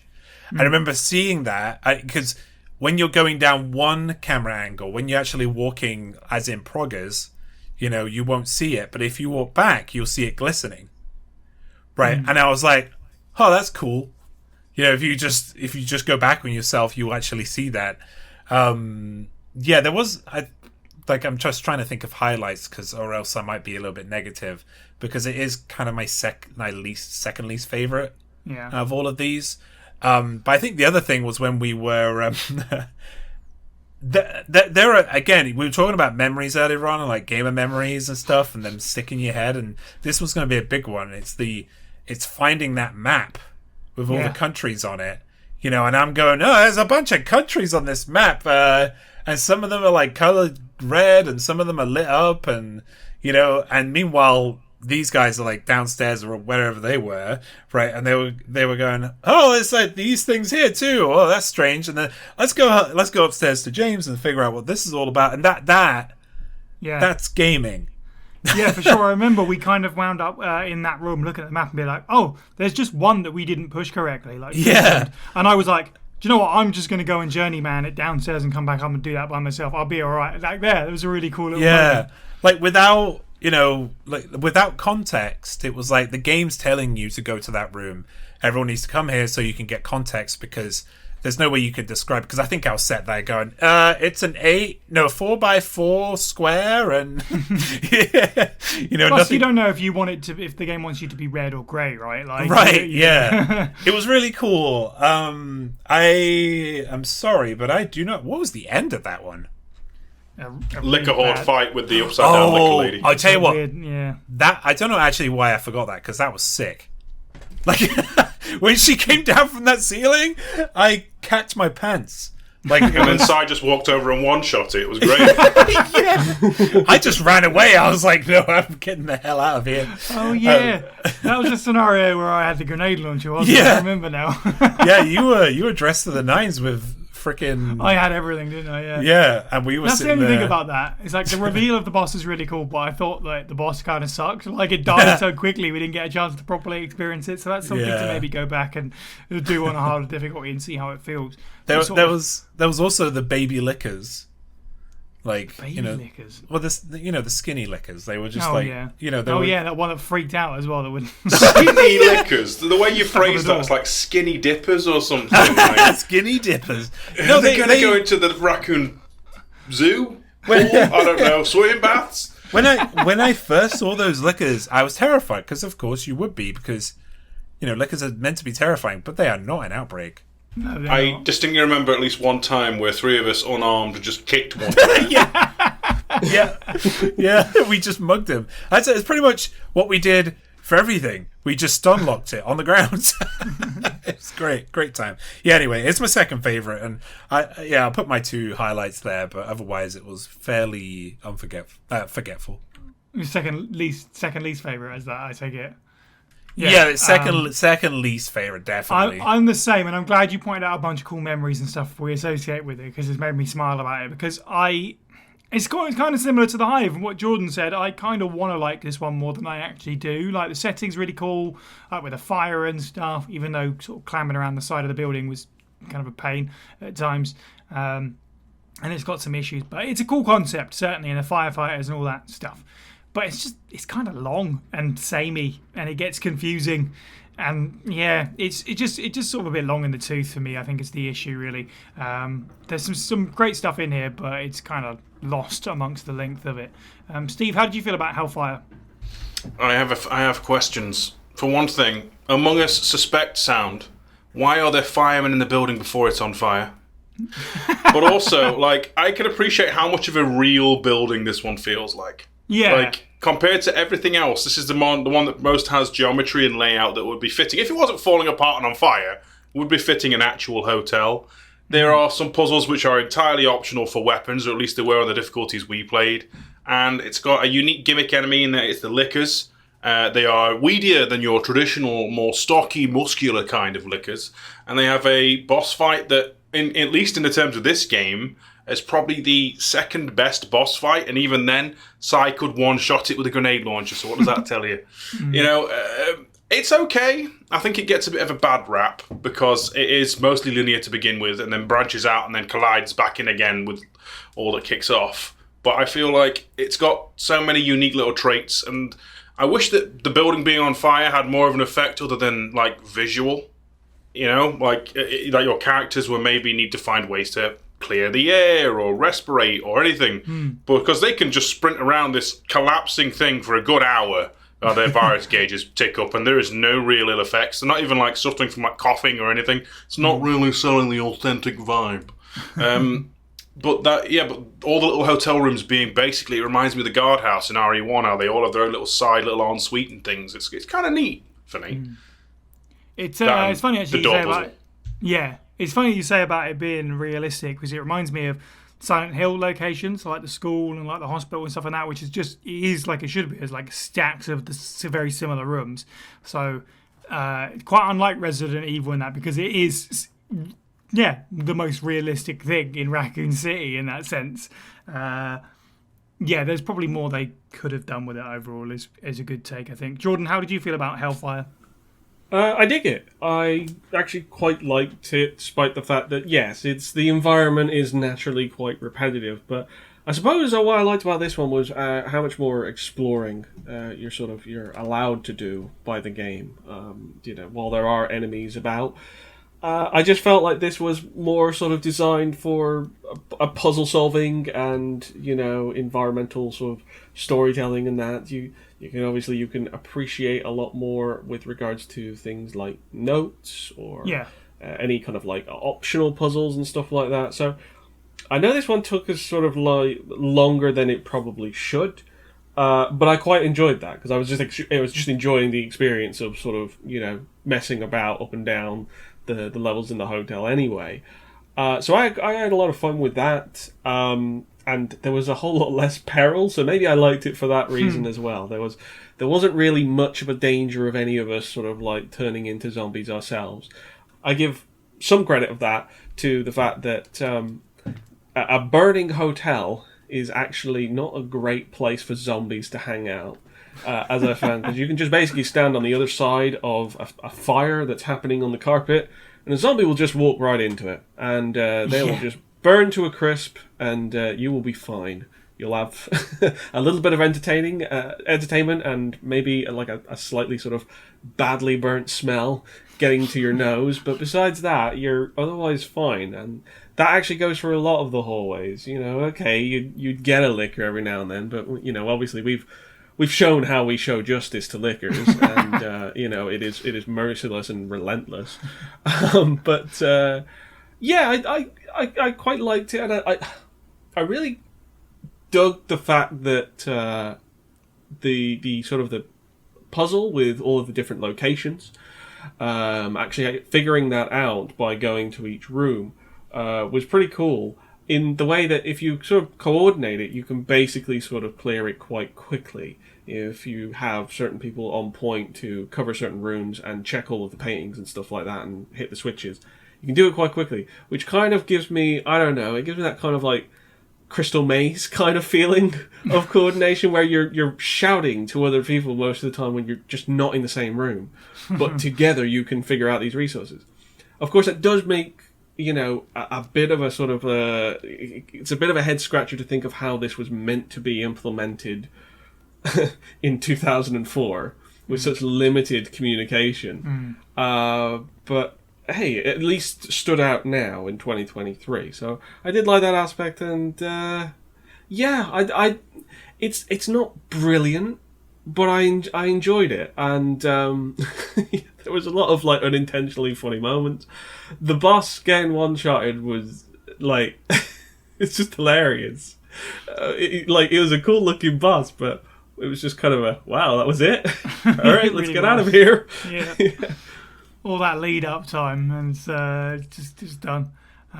Also, quick shout out to Hellfire as well as having another great example of the sort of randomly generated puzzles where there's a hotel room where you need to open the safe to get a key item to open a later door, and that hotel room can belong to many different people that all have their own different codes, and you have to check a note to see which room they're in and that kind of stuff, and line up the code. That was just a great example again of that, how the puzzles can change over different. It's essentially the same thing, but the solutions change. Okay, so that takes us to the final scenario of the game, and I'm very excited to talk about this one, which is Decisions, which starts off in Raccoon City University and goes a lot of places. Obviously, this is the big conclusion as well, so there's a bit more storyline chunk to this. This has the proper villain in it, and the kind of situation where you have to deal with your virus gauges finally, once and for all, if you like. Steve, what's your take on Decisions? This could have been a whole game. Yes, it feels like a mini Resident Evil in itself, doesn't it? Yeah, like the scale of it. This could have been multiple scenarios. It's if you know how to play the game, this is the one you play, or at least it feels like the one you should play. I appreciate the fact that it's got lots of things for players to do. We went around as a unit, but I mean, imagine if you are like a bit more of a seasoned veteran, you could probably have spread out, maybe solved it a bit faster. I'm gonna leave the epic tales for the rest of the gang, but needless to say, this was definitely the highlight of the entire disc, of all the scenarios in it, and I think it's just a really well put together thing. Like Greg Muller, memes aside, it's incredibly well done, and it shows just how good it can be when they get all the little pieces together. It's got lots of little puzzles. The enemies aren't too obnoxious. There's even a stalker character without being a pain in the bum about it. And they get a proper lead up. And I feel like it's the only time the Gammas show up, so they get points. Yeah, even though I barely got to even see the damn things because I was doing something else. So all the more reason to play it again. I also won't go too deep into this just yet. I'll let everyone have a chance to speak. But I wanted to point out that we have only played this one once. And the situation was, it's getting a little bit sort of towards closing down time. But you know what? Well, let's play this before bed. And then it took over 90 minutes to complete. So to your point, yes, it's massive. So, I mean, the final words when we beat this scenario was, I felt like I've done an entire D&D campaign in a night. Yes, exactly that. And again, in terms of the time that it took, it was right down to the wire as well. Jordan, what did you think of Decisions, the final scenario? Loved it. This is where it all really started to click. It kind of felt like, coming to this scenario, that looking back at the other scenarios, they were kind of, each one almost sort of like felt like it was experimenting with a certain sort of like a core strength to it, sort of like whether it was puzzle solving or exploration, or sort of like a rush mode, or sort of like a maybe resource management and stuff like that. It never felt like in the other scenarios that there was like a 100% perfect balance of things. Like, you might find that like the difficulty is front loaded or back loaded, or you might find that the boss is overwhelming or, you know, just completely sort of dismissive. And so it was weird because you kind of got a lot of mixed feelings about this game, and yet this final scenario kind of feels like it's been made after all of the others, when the development team has had some time to really break down what the core of their game is now. What are the most important aspects, and how do you sort of balance that in a multiplayer game? How do you get all of those aspects in the same scenario and not make it a drain? Because while it's obviously it's a big mission, it is doable in a night. And that was on our sort of like our first go. If you were going back to it and playing it again, it would obviously be a lot more straightforward. Just a very, very strong case for Outbreak as a series and as a concept. It was so fun. Like, it felt like, even though there was not a whole lot of story to it, it felt like we were building the narrative through our own experiences, knowing when we needed to split up. Not because the game was telling us to split up, but because we realised our survival was based on that. How many close calls we had, how many moments where we really were about to turn into zombies at any point, and we just about escaped it because, you know, somebody else was able to find, you know, some kind of antidote or something to kind of keep us going for a little bit longer. The variety of areas and like environments that you go through, just fantastic, top notch. You're constantly getting thrown with some different kinds of enemies and such, and it even sort of has a slight sort of feeling towards the end where you think it's over and then it's not quite over, and then you think it's over again and it's not quite over again. Like, it's just, I don't know, it feels like there's actual scenario planning for this mission in particular, which just is great. It was the sort of the poster child of Outbreak as a series, and it's one of those things where it's weird to be able to sort of like recommend this mission without recommending playing the other missions first. I feel like you have to play through all the other scenarios, not really for story basis, but more for appreciation what has come together in this final one, and how it's sort of cumulative. Because you dip your toes in the gameplay throughout the rest of the acts, but then once you get to decisions, it's like, okay, now I see the full picture. I've stood back. I can see everything that this series wants to do, it's really fun. It was really fun. A lot of that I put down to obviously the wonderful company that I have when I play these games, but it is just something that if more Resident Evil fans can sort of check out in whatever fashion they can, legal or otherwise, it's worth it. It's absolutely worth it.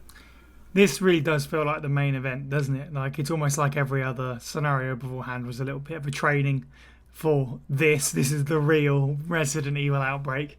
So to give the sort of full context of the situation of decisions and what happened with us is that sort of the main goal is to create Daylight, the T-virus vaccine, of which you need, I think, 3 different pieces. The only problem with that, as well as particular, and this is what happened to us, is that one of those, if exposed to oxygen for too long, becomes a dud, and you have to go get a replacement. which is exactly what we figured out literally at the last moment. We were getting so close to the wire in terms of the amount of time that we had remaining based on our virus gauges. They were really racking up by encountering stuff like the hunter gammas and so on, that we did have to split into pairs. Jordan and Steve continued to explore the rest of sort of the sewers and fight the hunters and stuff like that. And James and I raced back to sort of underbelly of the university to face down the tyrant that was chasing us around that location, which was a trick in itself because you have to take it down in a very specific environmental way. And then we were like, okay, we're good. Let's go and do the rest of this scenario and get our antidotes. When we realised that, yes, we didn't actually have the final piece and we had to race back. I think, Steve, you had to run all the way back to grab it and come back or something. It was some madness. And literally... 99% virus gauges going around? I think it was at 98 or 99 at the last moments are creating the vaccine, putting those three things together and putting in a machine to sort of duplicate it. And then you produce however many that you need, give to your party, create one more for the good ending, and off you go. And so we were all standing around while Steve was creating these things, handing them out to whoever needed them most next. It was, yes, extremely tight. But the fact that we did it, we got through to the end and we fought Thanatos. It felt awesome. You guys are absolutely right. It felt like a D&D campaign itself. It felt like a game in itself. It felt like the pure example of what Outbreak is trying to be. James, I think you said that your sort of playthrough of the game, sort of by the end of it, you got to the feeling of, yeah, why haven't we had more of this kind of thing? Like, you came around to the idea of the potential of this game, and I think that really Decisions really shows its potential. What did you think about the scenario overall? It was sublime. I do want to go back on something Jordan said, and a couple of times you folks have said as well, and it's about, I think decisions.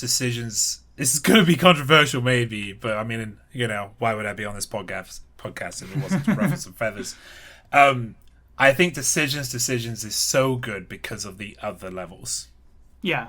Right, because the other levels were just like, they weren't, I mean, Freezing Point wasn't a slog, right? Hive definitely was, right? But I think they were, that was the wave you had to go against, to get to the crown, of I think if we had, like, all those other chapters were as good as Decisions, in their own way. Right. It would be as special. Exactly. Yeah, and I think that's why it was. Right. But to talk about Decisions specifically, so folks might not know this.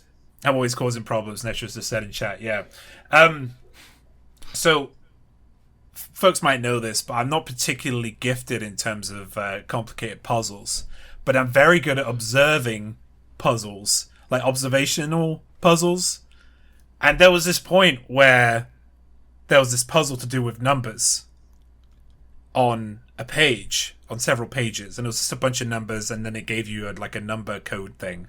And I remember figuring it out because I just looked back on, from my monitor, I went, they're making numbers out of numbers. Like, there's a number O there, and there's a 5, and, and I was like, I think I figured the puzzle out, everybody. And you guys are like, I don't care that you figured it out, just give us the number. I don't think to myself, I was like, pat myself on the back, because I never do. But it felt very, it's like, I'm going to harken back to Remake 4 here with the sword puzzle. It felt like that. That's an observation puzzle, and I was like, yeah, this is so cool. And I figured it out by myself, and I was so proud of myself. There was another time I did it as well. I think it was to do with the presidents. I think. Oh yeah. That night I was on fire. But that was, and then and then the rest of it was just the moment. I remember specifically how stressed Sai and I were, but it wasn't in a negative way. There was something, and that was again. We really wanted to, because we were invested at that point. We put so much time, and we really wanted to get to the end. I think was where the stress came from. It was like, this is a big time investment, but also, it remained fun. Yeah, and there was the menu. We had a menu problem, right? But it was, It was because we were panicking. We knew the menu problem was a thing. We should have overcompensated. We didn't because we were panicking and stressing out, right? And it was just I can't really speak about what happened underneath. I loved it when the gammas started coming out. Because that was where we split, wasn't it? Yeah. At the gammas, it was so cinematic. I loved it. And I could. It was nice. I could navigate around the university as well. Like normally, I've got Steve over my shoulder saying, "You want to go right, lad?" But Oh, your dad. yeah. Sometimes. But no, I knew my way around the university. I was like, because we'd been there for like 2 hours at this point. I knew my way around it, and it was great. And we were doing full circuits, and we were just running this Thanatos, who, by the way, is the best tyrant for me in any of the Resident Evil games. I absolutely love him. But yeah, we're running laps. We're trying to get him and kind of bait him. That felt really fun as well. Like baiting him and bringing him down while you're also trying to avoid doggies and stuff. Yeah. It was great. I had such a blast. And yeah, you're right, Si. Like at that moment, I had touches of it in previous levels, but it was in decisions where I was like, ugh, why? Why has this not been like remade and just polished and done something with? There's so much here to work with. And in this day and age where PvE co-op games are doing so well, like it's almost criminal that Capcom aren't taking advantage of that, and instead we're getting Resistance and Reverse and whatever else they're gonna, bloody Exoprime or whatever else they're gonna throw at us, It's just give us Outbreak. Just give us it, please. Yeah. I just wanted to say before we moved on, I absolutely agree with what you were saying about the map as well, which is what makes that even cooler is the fact that it is so huge and it keeps growing outwards. But because you spend so much time in it, you do get accustomed to particular areas as well, like the university. But I was just really impressed by the map design of that level in general. And I'm really looking forward to hopefully going back to it and spending some more time in there and getting better at playing that scenario and seeing how it feels on repeat playthroughs. More than the rest, I'm interested in replaying all of them, but Decisions, we only got one playthrough, and so I really am interested to go through that again and see some of the areas that I missed and that kind of stuff. I mean, that's testament, right? Like, we did one playthrough and we're all going, best scenario, best game, for sure. Dang. No, absolutely. And now, reading the file Peter's Diary from Resident Evil Outbreak, Moritz B, who you can find on IMDb via the link in the description. August 13th. Reagent creation is at its final stage. When it is completed, we will finally have a means to stop that wretched T-virus. I heard about Umbrella's heinous dealings from an ex-head researcher named Greg. I wouldn't have been able to create this reagent without his expertise and assistance. Using viral research for personal gain is unforgivable. We named this reagent Daylight. You don't need an umbrella in the daylight. I find the name quite suits the reagent, considering its main purpose. September 15th. I've received a T-sample from Greg and tested Daylight on it.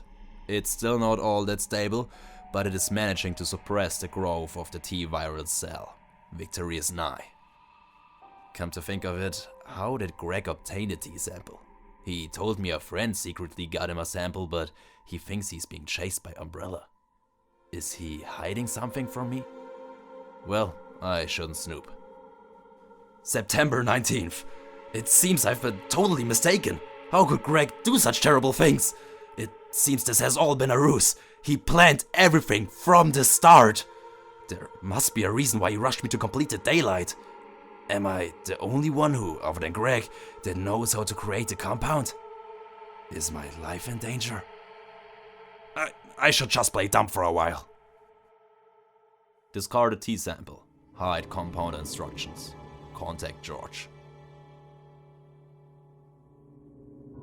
Everyone, for the most part, though, when it comes to characters, everyone pretty much found someone they liked immediately and mostly stuck with it. So I guess most of you guys are not going to have too much to say about everyone in the cast. But it's worth saying that Outbreak has 8 characters, and as Steve said, they've all got their own little sort of blocking and dodging abilities and starting items and little advantages and disadvantages and stuff like that.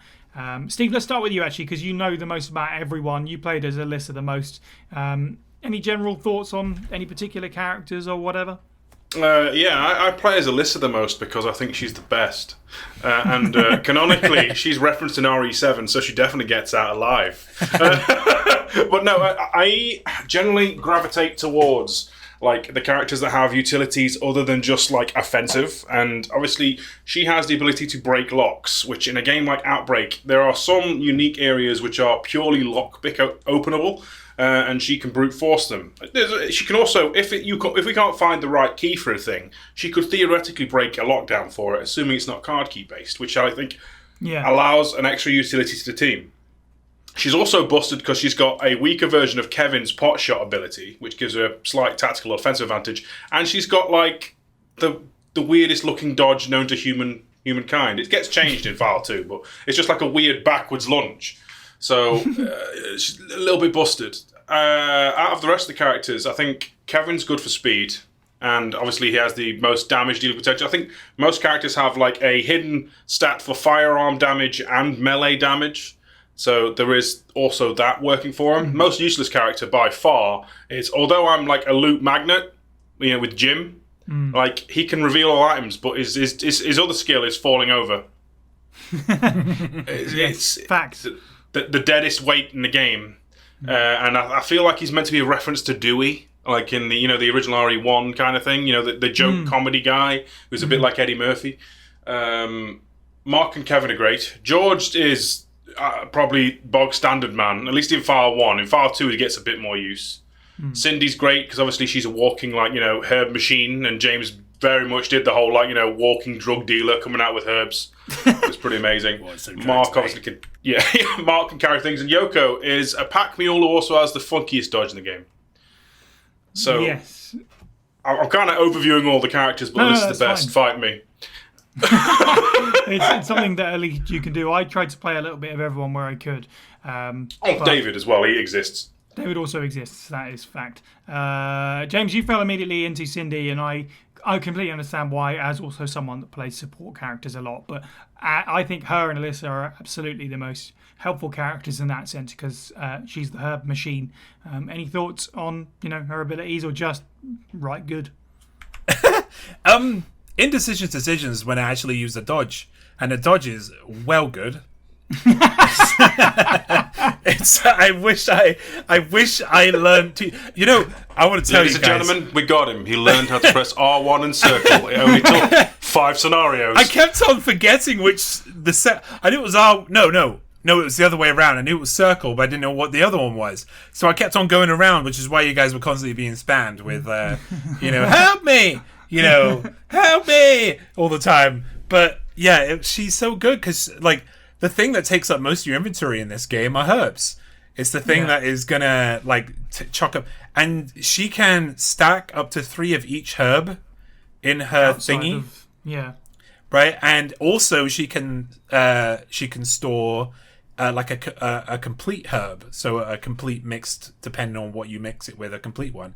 So you're essentially getting 4 more. Well, you're getting 9, 10 more slots. With Cindy, and that's pretty wild. Additionally on top of her 4 slots already, and I as I said, if a game's going to have a support utility role, I'm going to play it because I love being the person that keeps everybody up, that buffs everybody. I love debuffing things. I don't really like hitting things very much, unless it feels epic. Right, but I mean, this is Resident Evil Outbreak. It doesn't really feel epic unless you're playing that one guy with the pot shot. Right, but she's so cool, and I love her outfit, like her actual original outfit, because they could have gone, they could have been very stereotypical with it, right? But it made sense for where she was. She looked like a New York. I know this is somewhere in the middle Midwest, of America, yeah. but she looked like a New York waiter in a bar. He was very Barista of Doom. yeah. And then when I learned to dodge, it was like, well, it's game over for everybody because they can't hit me. Like I was, you get these iframes. Like James loves Dark Souls and he loves iframes. As soon as I realized that character has iframes, yes, me gusta. I love it. Like so, I was just constantly like ducking and dodging from the tyrant, and doggies at the end and stuff. I really felt like I was superhuman. It was great. Yeah, everybody should play Cindy because she's super fun, and I really liked her. 9.8 out of 10. Solid. Conversely to that, Jordan, you landed on Mark right away, and I think pretty much stuck with him. I don't think you played as anyone else. Any particular reason why you played as Mark Wilkins, or just kind of like random selection and just went with it? I think, well, first of all, it did start with sort of a random selection, although it kind of just ended up landing on the kind of character that I would usually pick, sort of a class-based, online game anyway. Because with the exception of maybe Team Fortress 2, where I'll go with something, like the engineer, I usually like to just go for I don't know, just the straight up sort of physical characters.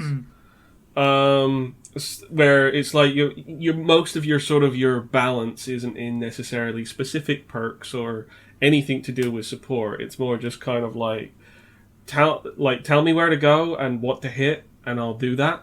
So you give me some extra sort of brute force. Like if I'm playing something like, I don't know, the Souls games and stuff, I'll most likely go with like a knight or something. Really standard stuff, to be quite honest. Very milquetoast kind of approach to gaming, or it's just kind of like, I hit things. Nothing wrong with being a bit tank. harder than other people. Yeah, that's I guess that's pretty much it. But I mean, it obviously it sort of stood out to me immediately that sort of Mark obviously starts with a pistol. Yeah. Which makes sense because he's a security guard, so it would make sense that he already has a weapon compared to most of the other characters where they have to source their weapon first. So that's a good starting point for me, because I mean, I have no excuse to like not actually die in the first area because I'm armed. Yeah. And he does have like some other extra perks. I believe that he could do sort of like it's got like a shove thing. Yeah, you can sort of shove characters around, but also like I think like when you actually have like a blunt weapon, you can do a much more powerful swing. So you can sort of like inflict a bit more sort of damage. But besides that, it was just it was speaking a language that I sort of understood, that it was just kind of like, right, your physical buffs are there, and you probably have a little bit of sort of tanky sort of defense nature, but I didn't have to really think about or worry about that I was having extra perks for unlocking or, health item making and stuff like that. And that was a good trade-off, really, because it meant that, like, when we did find certain items, because we were quite sort of different in terms of our characters, it did mean that when we found items, we knew exactly who we were giving them to or who we were saving them for. Which meant, especially in decisions, holy smokes, like, I was absolutely strapped. like just going around, it was me and Steve just sort of clearing out the Hunter Gammas, and my goodness, I had so many assault rifles and pistols, and at some point I just had so many sort of like empty magazines. I was like, well, I just need to drop these somewhere. But it was great. So sometimes I'll be honest, I don't like to go through a ton of characters and try and figure out what's best for me. I usually just sort of do the running into a wall approach, where it's just kind of like, I'll keep running into this wall until I find something that ain't wall. And thankfully for me, it was just kind of a case that I could just run ahead straight away, because the character that I was using more or less plays how I like to play anyway. And so that was quite fair. And I think as well, like, while there are differences between the characters, it's not so severe that you feel like when you pick a character, you're in a completely sort of alien place if you just don't usually gel with that kind of character. They all still have a base where they all more or less work the same. It's just that they'll have certain perks, and once you realise that what kind of perks you like to really utilise, that's when it starts, playing a part in your decision making at the option screen. Yeah, Jordan was like, I'm going to find a character I like and stick with it. And that character is Ving Rhames, basically. Yeah. Because they're all... With that wonderful alternate outfit where it's just sort He's of wearing his like, golf you know, shirt. Sunday morning dad reading the newspaper on his like freshly cut lawn. Mark all would look pretty totally much- cool with the bandana and stuff, though, from Dawn. Yeah, Dawn of the Dead remake. Yeah. Oh, damn. They're all, based on actors in some form, really, aren't they? For the most part, I rifled through most of them over the course of our playthrough at least once. The list is cool. Cindy's really helpful. I wound up playing George a bunch, but I never really used his ability to make various different medicines. Mark and Kevin are absolutely really good starting characters because they begin with a gun. And when I was playing the game by myself before I played with you guys, I was like, you know what? It feels massively important to start with a gun, but when you're playing with enough bodies, with enough variety of what you're doing, like I didn't feel it necessary for me to play as Kevin because Mark already sorted out, ready to go. And then you get enough weapons pretty quickly, or you can move pretty quickly away from danger if needs be. Jim's map skill you mentioned, Steve, is cool, but the rest of his stuff is trash, where he lies on the ground to play dead and his viral gauge just shoots right up. It's just like, it's not even worth it. David's tool belt actually felt like a lot to sit and play with for a game that's really pacey, so I just didn't want to put any time into figuring out what any of it does or is for. So nobody really stuck with me. I didn't really fall in love with anyone all that much. They are much of a muchness that it doesn't matter too much.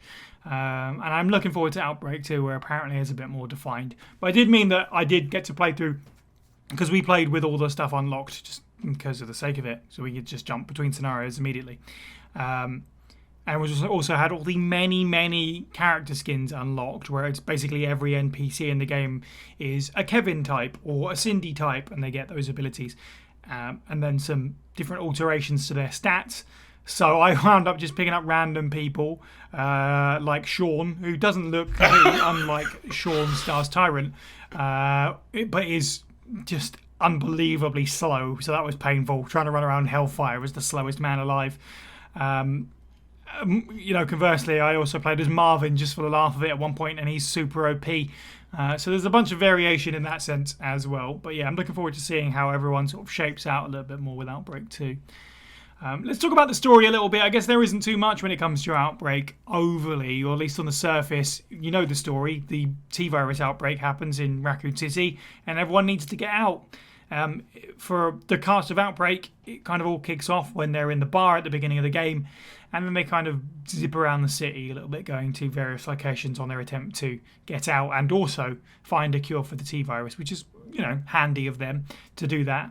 I guess beyond that, though, there are interesting story beats in the individual scenarios. For one thing, there's a lot of alternative stuff that can happen depending on who you're playing as, even right down to the cutscenes that you watch. One great example is when Steve and I were playing, he was streaming, so I had his screen up and my screen up, so I could see where cutscenes were sort of diverging so that his character could say a bit, my character could say a bit to me. I was like, seeing that sort of happen live was really neat. Everyone gets their own little ending monologues to each scenario and so on, and there are just 28 plus endings to the game, depending on how you look at it. It's kind of crazy like that. Steve, you mentioned Bob in the Outbreak scenario as well. You only get the sort of sit-down conversation with him once you've got him to the rooftop if you're playing as Mark, which is neat. Just stuff like that sprinkled in is really nice. James, any thoughts on the overall story of Outbreak, or is it not really that kind of game? I learned recently that I will answer the question. I just feel like this adds to the story. Mm-hmm.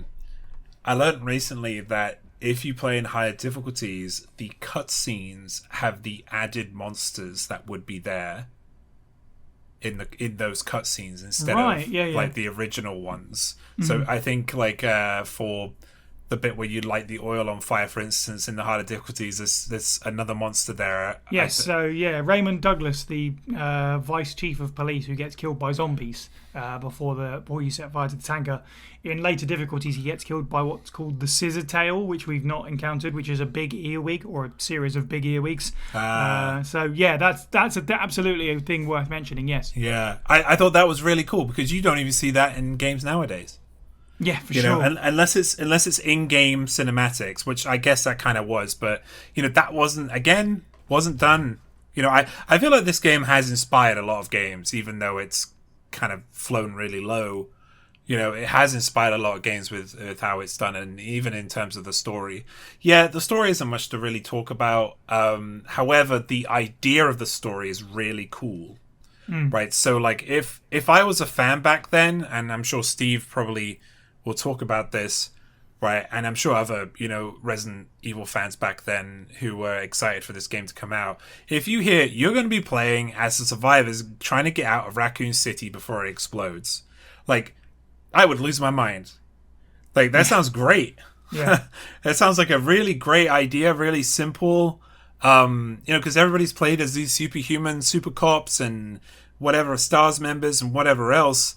But now you're being nerfed, and you need to get out of the city, and you need to do it collaboratively. That sounds really cool. The idea of that, I think the idea of that leading up would have been so hype worthy. But as I say, we already know what the story is. It was cool to see things blown up, and I think Steve said several times through our playthrough, he's like, all these explosions are happening. You'd think we'd see them in the main games or something like that. Right, and it's true. Like, but they had to. I always put it down to Raccoon being a big city, so like you don't really see any of that stuff. But it was nice seeing different aspects of Raccoon City as well, and really getting a full scope of the place too. Yeah, not really got much more to say. I don't think. No, that's fair. And you make some sound points, certainly. Jordan, how did you feel about the sort of story coming into it? And yeah, I feels like a game where I don't know how much focus there is on the story, especially when you're playing with other people. Did you think like that about the game? Yeah, I mean, I didn't come into this game sort of for its story. Yeah. Even back in the day when I did know about the game, it was very cool. The idea that in some respects you could almost make your own story of escaping Raccoon City. The pull of that was really interesting. That these were otherwise characters we'd never interacted with before, never going to interact with them again after Outbreak as a series. So yeah, in that kind of way, it was sort of like, well, I can pick a character and they can be my avatar, and I can craft this sort of story across the scenarios of what kind of character I am and what kind of things I do. So that was more interesting to me than the actual story and the actual cutscenes, which.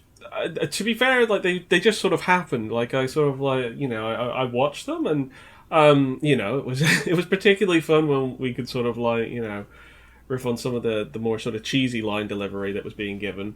But it wasn't. Yeah, there was nothing that really sort of stood out to me as particularly memorable. In part because, unfortunately, because it is obviously retreading environments that we know and love, it ends up being a little bit derivative. And there's not a whole lot they're going to do with it. There's not a whole lot that Capcom was really going to commit to this in terms of sort of like deep lore or really kind of compelling characters, because that wasn't really the point.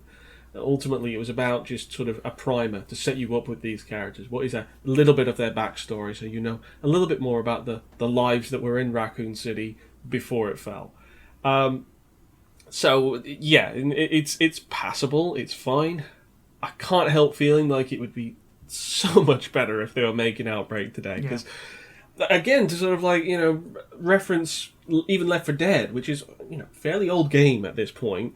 But whenever you're playing Left 4 Dead online, you are constantly having the sort of the dialogue crossover between the different characters and stuff like that.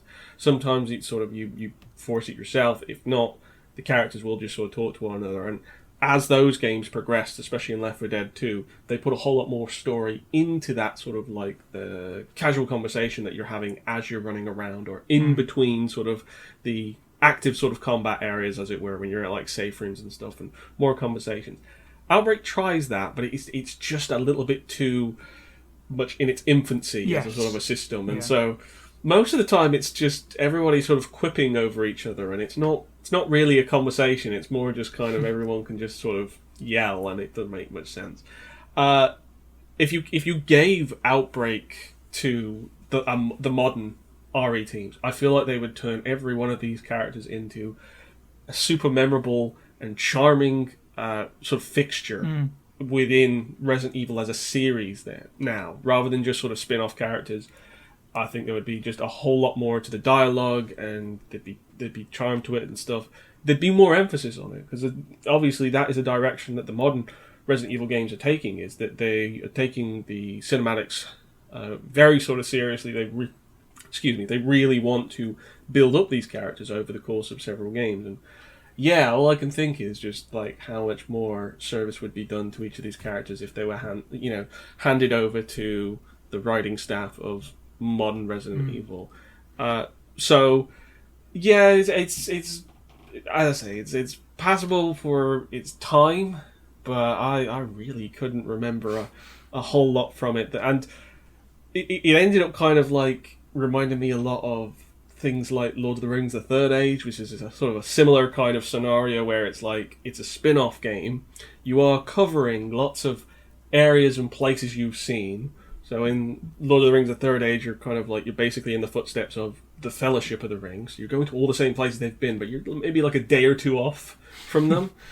That's obviously kind of what's happening in Outbreak. It's like, this is where, your Redfields and your Kennedys, and your Valentines have been, and where your STARS members have maybe been as well.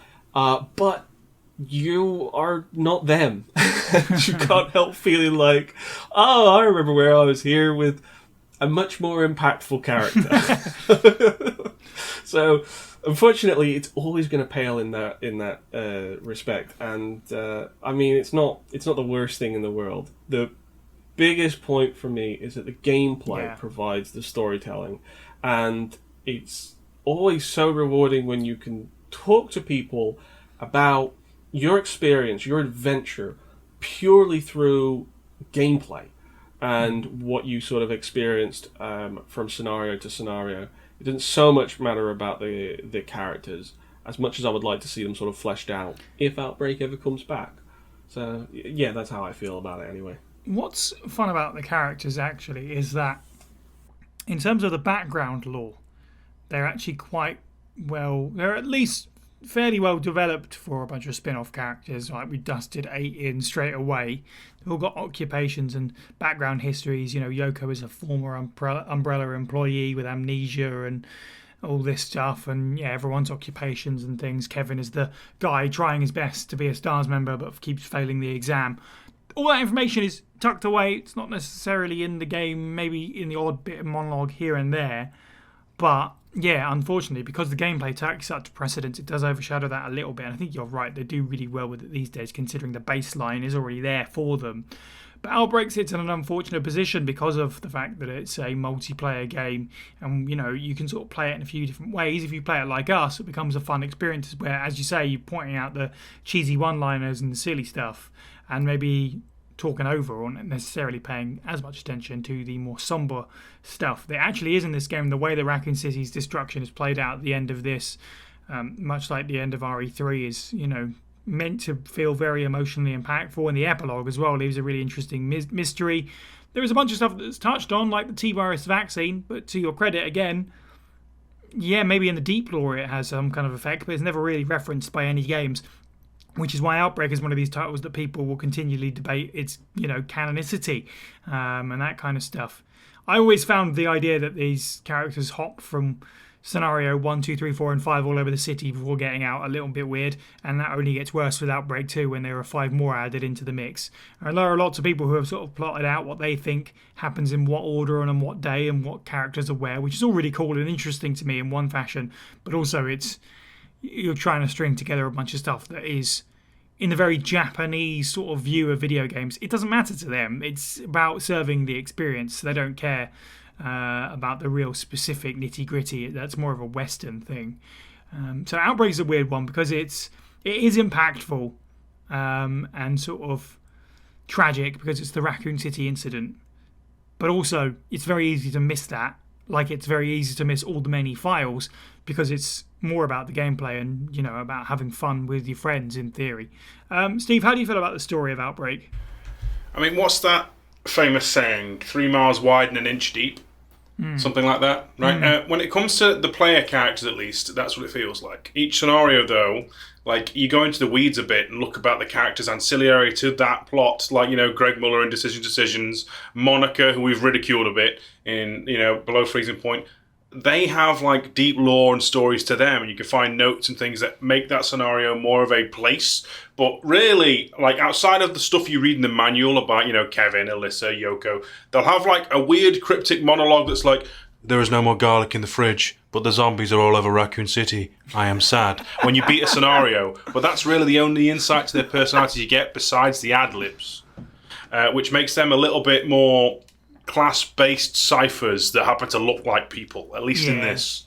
You know, they don't really, like, for example, when they all confront Greg Muller at the end of Decisions before he gets shot by Nikolai, spoilers for 20-ish-year-old game, you know, they don't say anything to him. He just monologues at them and then dies. They all just stand in front of him. You know, our characters are purely proxies for the player, and the stories that you have are the ones you read about and find in the actual world, which I think are really well constructed, but we're not there for the story as the characters themselves. They're just there to get in, get out, and leave, and then do some weird poetry. I don't bloody know. That's what they do. The only time you really see any insights to their personalities, other than those weird monologues, are literally in the endings where you choose not to survive. where you literally have like two pairs of, like, you know, Mark and David, or Yoko and Jim and Kevin, and so on, doing their thing. You know, I think it's rather sweet that George and Cindy's literally just sit there quietly watching the nukes come in, like almost like stargazing. But other than that, they aren't that deep. The downfall of Raccoon City is more of a story for your Leon Kennedys and your Chris Redfields and your Claires and so on. These guys are just in it to survive. If Outbreak was ever to come back, part of me wonders if you would actually have these characters back at all, or if you'd have the journalist, the police officer, the security guard, the janitor, you know?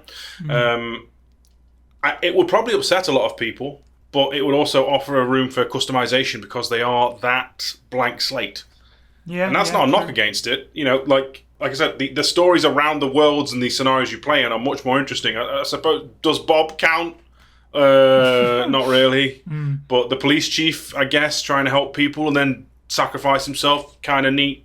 The cowardly policeman trying to blow up an entire street full of zombies in the prep work for RE3's final last stand of the RPD, or at least the police force. Yeah, that's neat. It's just a shame that our characters are literally just bad poetry machines for it. Okay, cool. Let's talk about the game's aesthetics now to close up. Let's start with visuals. What did everyone think of the way Resident Evil Outbreak looks? Has it aged well? That kind of stuff. James, let's start with you. What did you think of the way our Outbreak looks? It didn't, like, for the time, it didn't really... it didn't look any different to... I mean, actually, I feel like Outbreak kind of went back. Interesting. Like, because you had CV, didn't you, before that? See, yeah, I feel like... And RE0 too. Well, that is obviously the thing. Yeah, this is definitely a step back compared to the GameCube games. Absolutely. And obviously they have pre-rendered backgrounds as well, so that really does help them. And this is working with 3D. So much like Code Veronica X, this is also aged, I think. I would say this looks better than Code Veronica, though. There is more detail in the locations. But yes, it's stark compared to Zero. I don't want to say it looks bad, because it doesn't. Like, I like one of my many weird opinions is I actually prefer the original Resident Evil to the remake, and it's purely because I love how it looks. Like the poppiness and the colours and everywhere. It was great. But it was weird knowing that this game came out in 2003, right? I think I've said that twice now. Yeah. it's weird knowing that game came out this game came out in 2003, knowing what came out a couple of years or a year before that, and a year after that, because we had the end of 2004, 2005, we had Resident Evil 4. Yep, Right. Sure. So it was weird to think that, but at the same time, it was like, well, there's not really much to talk about, because I think we saw a lot of repeated assets that they've used from other games in this game. The models of the characters were unique, and that was nice to see. And there were a lot of objects that were unique as well. Mm-hmm. They did put a lot of work into this game. The way the monsters moved and was cool to a certain point. Cough cough lickers, but like it is a. I wish I could say more, but it's a Resident Evil trilogy. It fits there, right? It's like it fits there perfectly, and it's fine. Yeah. I feel like they probably thought, all right, we're going to put the budget into making this a co-op adventure, like, instead of putting the budget into making, like, kind of updating its graphics instead, which is fine. That's fine. But it didn't really change the landscape in terms of how, like, the visuals that you had for that game. It was still fixed camera angles. It was still, drawn backgrounds. It was still these blocky, very polygonal characters that you're moving around or you see. Well, I suppose with my old, like my new eyes, it felt like that. Because again, I feel like I'm very spoiled. I always say this. I'm very spoiled with like recent stuff. I look at something and immediately say, "Oh, there's at least 12 polygons there." I mean, I'm exaggerating, right? But yeah, I would have liked a little bit. I would have liked it to be a little bit more updated, but it was fine. Yeah, as I said at the beginning, it sits in a weird spot in terms of its release because it has come after the gorgeous GameCube games, which I mean, regardless of the HD remasters, still look impressive for the time. And just before Resident Evil 4, this is the last, excluding the Resident Evil 4 PS2 port that would come a little bit later, but this is the last original. This and Outbreak File 2, which is just excess Outbreak materials released a year later, essentially. This is the last original title for the PlayStation 2. So, it is in a weird spot. And I do think there's more detail to the environments and stuff than Code Veronica X. As much as I like that game, it's quite a washed out look, and this at least has... and the nature of the different scenarios, right, gives it a lot more of variety. Something like Hellfire and Below Freezing Point have got a very different palette, purely based on where they're located. A frozen lab and a burning building, they're going to look very different. So it does have that on its side.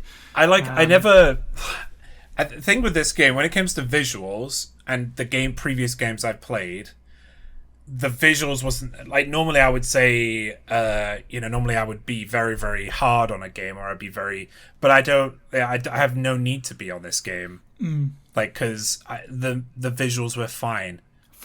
They were grey, they were not the color palette was grey, but in terms of neutrality, like, it was just because it wasn't that was carrying the game for me.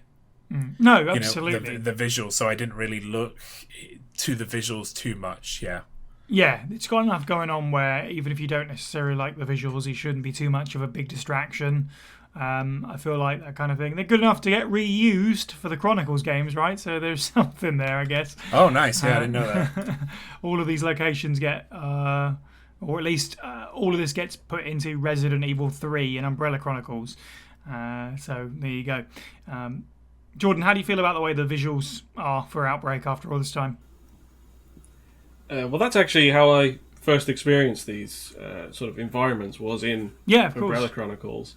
I would say that they look better here than they do in that game, but that might just be because your face is right up next to a lot of that detail. It was never really intended for first-person view.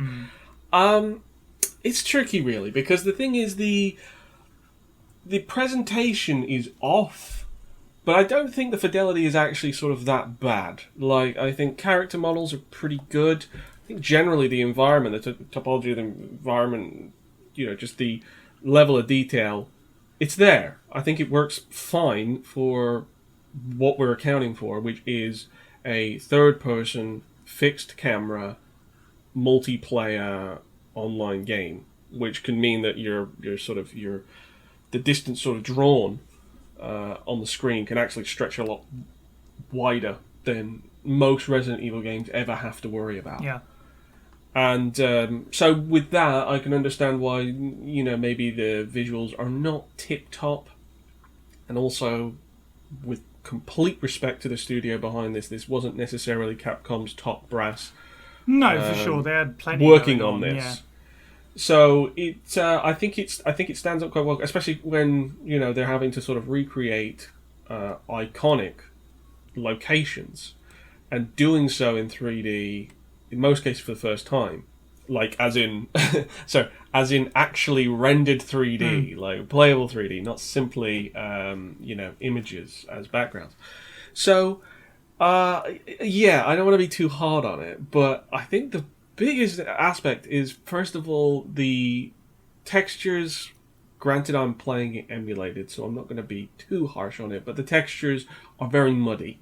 It's not that they completely lack detail, it's just that it can look a fair bit sort of mottled, and it's unfortunately there's just way too much sort of dishwater style visuals in terms of sort of color grading. It can look very washed out, which may well be down to sort of the lighting system more than anything, or the rendering system more than anything. And it ends up sort of like, as much as that you can obviously want to sort of keep things dark for the case of atmosphere, it just ends up making that everything look severely underlit. More underlit than it really should be. And so it kind of comes off as a bit sort of hazy, and just muddy. It's not necessarily a looker in terms of sort of like Resident Evil games. And it's weird because you're right in a period of time where Resident Evil games are coming out and they're looking stunning. Whether it is like just a couple years after this with Resident Evil 4, or you had the remakes, they know how to do lighting most of the time. They know how to actually get a lot out of their texture constraints. And this is just a little bit sort of muddy. It ends up kind of feeling quite sort of B tier or even C tier compared to like what we tend to expect from like core Resident Evil presentation. Yeah. And so it's serviceable, but it's such a shame because it's sort of like it ends up being sort of one of the least appealing aspects of it to come back to, because you're like, well, this game's really got some very interesting ideas. It's very fun to play, but well, it'll be like it would need as like a serious kind of rejuvenation of its visuals if it was getting some kind of port. And I think you could do it. I think you could just add a little bit more color and clarity, and especially light into every environment, and it would look 10 times better, and it wouldn't take much. So. Yeah, it's otherwise fun. But yeah, like everything else, sort of like, as I say, character models looked pretty good. Like, I mean, it's weird because PS2 could vary wildly, but I feel like Capcom are usually quite strong on their character models at least. And the PS2, despite many limitations, could always get some really good character models out. Like, you get to the end of that generation, it is stunning just like what kind of visuals that console can produce despite some of its like setbacks. Yeah, for sure. Steve, any thoughts on the visuals? And also, while you're at it, you might as well take us into audio as well. Okay, well, I'm pretty much on the same boat as Jordan when it comes to the visuals. Although I would argue, comparing this to, say, Code Veronica or Devil May Cry, I feel like the environments are the weaker part. Like, flat colours, most are wide tracking shots, the reason that you've got 4 players running around. And if there's no, like, green lighting or red lighting from, like, an ambient, like, overhead lamp or something, it can kind of look a little flat. Like, I would argue that the coloured lighting and dynamic effects, maybe it's because I played the HD version on the newer consoles, but Code Veronica did the lighting better, I feel. Not the character models, but the lighting. I actually wanted to talk about the CG, because that's technically visual, right? And I would actually argue some best in class Resident Evil CGI in this game. The intro is still iconic and fantastic, but like literally whenever they introduce a monster or a creature, it's very well done, I feel, for the time. To tie into the music, my goodness, like the opening FMV with the overture, the Outbreak overture, there's something I could totally picture an orchestra play. Some real gritty orchestral music plays normally for a boss fight that you'll kill in 5 seconds. Maybe on harder difficulties, Thanatos will be able to really relish and revel in his theme, but it was kind of like that bit in RoboCop 1 where Alex Murphy's getting shot by the bad guys. It didn't last very long. There was lots of bang, bang, bang, bang, bang, shoot, shoot, shoot, shoot, shoot, and then the music's over. What's there is great, though, literally. Like, if you listen to in a vacuum, it's very well done. I think the sound effects feel a little bit more muted, but that's because you have characters ad-libbing and talking. You're probably a sound mixing thing. You really can't have them overlap. And dare I say, Below Freezing Point pretty much steals the Resident Evil 2 lab soundtrack, so that gets points anyway. Yeah. I mean, all around agree with the takes on the music. Absolutely. Their main theme is, of course, a huge banger. Weird side tangent.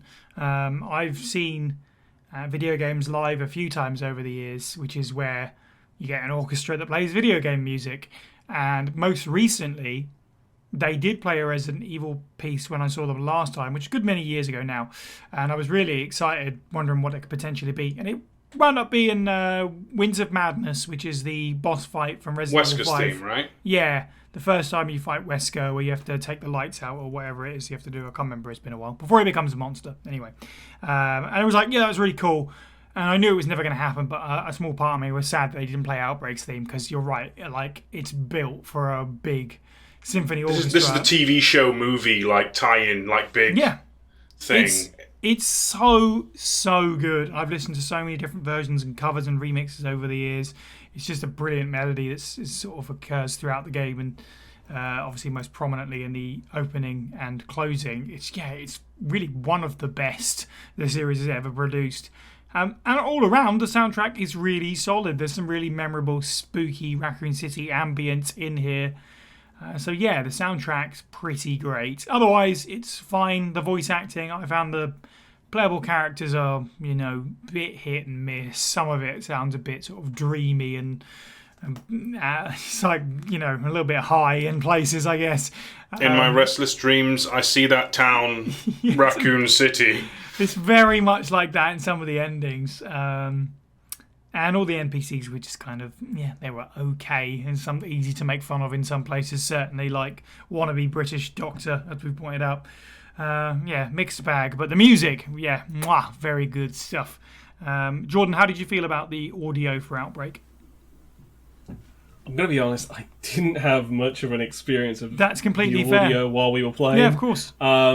Mainly because I just had to sort of balance my audio with my headphones so that I could hear everybody, so that we could plan things. So, unfortunately, I kind of just want to abstain from this segment just because no, that's completely fair. I've not listened to the audio enough. Mm-hmm. So no, that makes total sense. What I was saying, sort of similarly about the story, is depends on how you're coming across it and how you're playing it. So I can see how those elements would be lost if you play it in those situations, especially sort of first playthroughs where you're really concentrating on what's going on and what everyone else is talking about. James, you at least popped for a few tracks. Steve has mentioned the final boss theme. What did you think of the audio for Outbreak? Oh my god, that Thanatos theme is so good. It's pretty great. Like, is that on the thing we're doing, by the way? Not this one. God. Okay. Man, I would fight so hard. So there's a track that I consider the best track in Resident Evil. And it's the last track, like the final boss theme, right? For this, we've spoken about it, but I just want to give extra credit because as soon as it came on, I went, "What? I'm transported back to 2001. I feel like I'm watching The Matrix again." It was great. It was so good. Sorry, 1999. Yeah, it was so good. I was so pumped, and it was such a good hook because it did that thing where I loved it even more because it did the alien thing. As you reference, it did the alien thing where it fakes you out and gives you a credit scene, and then you have to keep going. And yeah, it was so good. Like and then the music pumped in. I was like, because when it popped up again, I was like, oh no, it's not dead. And then the music came and I was like, oh yeah, it's not dead. It's going to be dead soon. It was great. I absolutely loved it. Yeah. And there's also another track. It's just after you, I think it's just after you do the first scenario, and there's like an overhead view in daylight, and like there's a bunch of SWAT and everything. There's a track there which I really love too. It's not just the in-game sort of like gaming part of the audio. The cutscene sort of scoring is really good as well. Yeah, it's what I want to talk about. The violins out. It's what I want to talk about most, because the rest of the audio is kind of mid, right? But when it comes to like those scores, I was just blown away. I think it's. I mean, I haven't grown up with the other Resident Evils, but I think it's probably, in terms of like overall, my favorite score to listen to. Because it's just so different as well. Especially that the start, like the cinematic that you go through, it's so sweeping and lovely, and then turns into like grotesque, and then like that final theme, it starts and ends so well. I just had it on. I was just listening to it again, which is why I'm so pumped right now, because I was like, oh yeah, give me that again, just inject it into my brain. It was so so good, because I don't know if everyone, if you haven't listened to it, I'll post it into the chat, the folks who are here anyway, the exclusive look, right? Even if you haven't Something that you can YouTube. But yeah, just listen to it, because I can't even kind of place it in terms of a genre. Can we get away with putting a clip in the podcast of the? Well, let's put it this way, Steve. If we can, you're hearing it right now, so it's all good. Oh, this is a bot! Wow. We're going to change it to like clown music now. Benny Hill. But I over the summary though, I thought the game audio. Do you know what? Mid is too harsh, because the game audio is exactly. It's exactly what I expected. It's gunshots, it's zombies going brr, it's it's crows going wah. It's exactly what you expect, and then exactly. And again, like all Resident Evils, you always expect a good score, you always expect good music, and it really did not let us down with that. Cool. Well, after that very long road, we have now reached the end of the road, and we're going to talk about our conclusions, how we feel about Outbreak after finally getting to play it as God intended, as Jordan said, and how we feel it fits into the Resident Evil series, and maybe what even the future could be for Outbreak, if we think there even is one.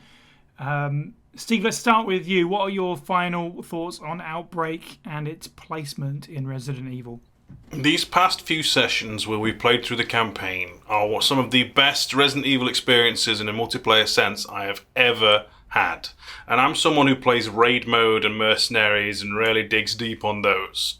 Like, I at least 100%ed RE5 once on the original 360 release, that level of dedication, including versus mode.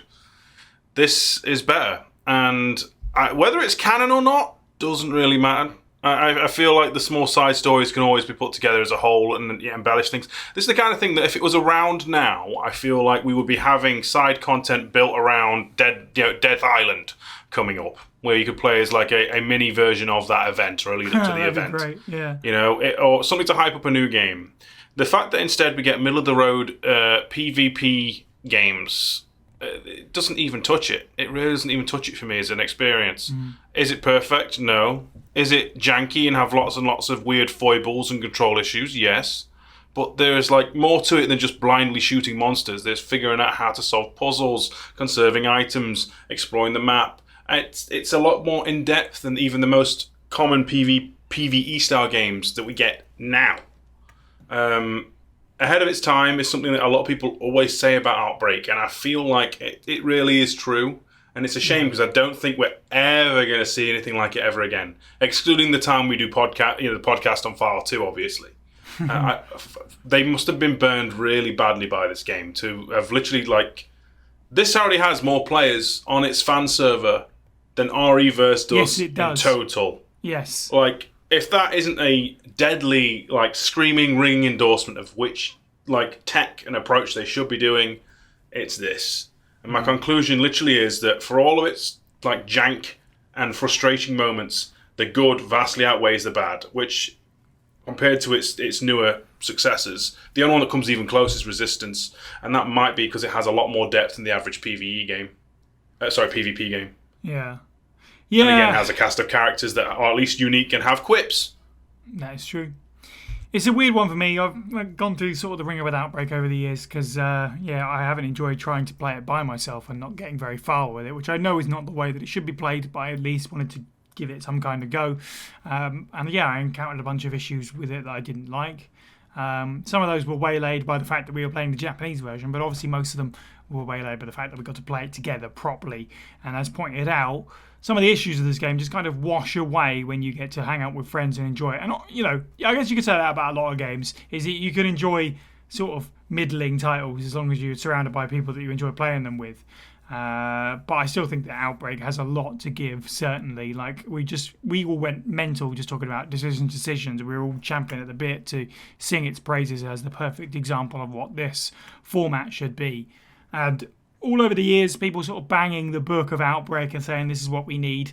There's been temptation for me to sort of push back against that a little bit, because I'm not opposed to more PvP stuff or the 5v1. I'm like interested to see Capcom's take on the newest trends, and that's the kind of stuff they're going to chase. I'm open-minded to seeing what they deliver to us, of course. I'm not saying anyone isn't.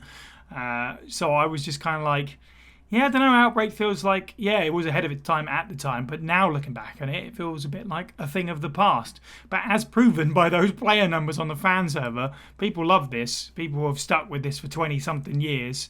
Maybe not consistently, I guess, because the fan servers haven't been around that long, but people are going back to it after 20 years to play it online, whereas REverse is dead, has been dead for months. It's been dead after, like, day 3 of it coming out. Whereas, people are banging the book on this rightfully, because it feels way closer to anything that Resident Evil multiplayer should be. So I have to sort of rescind some of my previous thoughts and feelings on Outbreak. I still think there's a lot about it that would all have to change with the current sort of setup of gaming. Like, there's a lot about this that doesn't fit, that you'd have to really tweak to hit some of the markets in games today, to make it more replayable, obviously more comfortable. That's easy with quality of life. But in order to keep it kicking around longer, it would need a lot more content than just Outbreak File 1 has. Maybe both combined, who knows. But it's the kind of game that, Steve, as you just pointed out, you could easily support with some extra scenarios or characters or whatever, even skins and all that stuff. Like, I could really visualise a modern take on this that I think would upset some people, because it wouldn't be a pure Outbreak File 3 as they know it. But the actual sort of beating heart that's beaten along to that violin tune that we were just talking about, even still, is well worth carefully considering again, and just doing something with. It's high time. Like, these PvPs have not worked, have they, at all remotely? REverse was put out in almost literal shame. Like, Capcom sort of shuffled it out when no one was looking.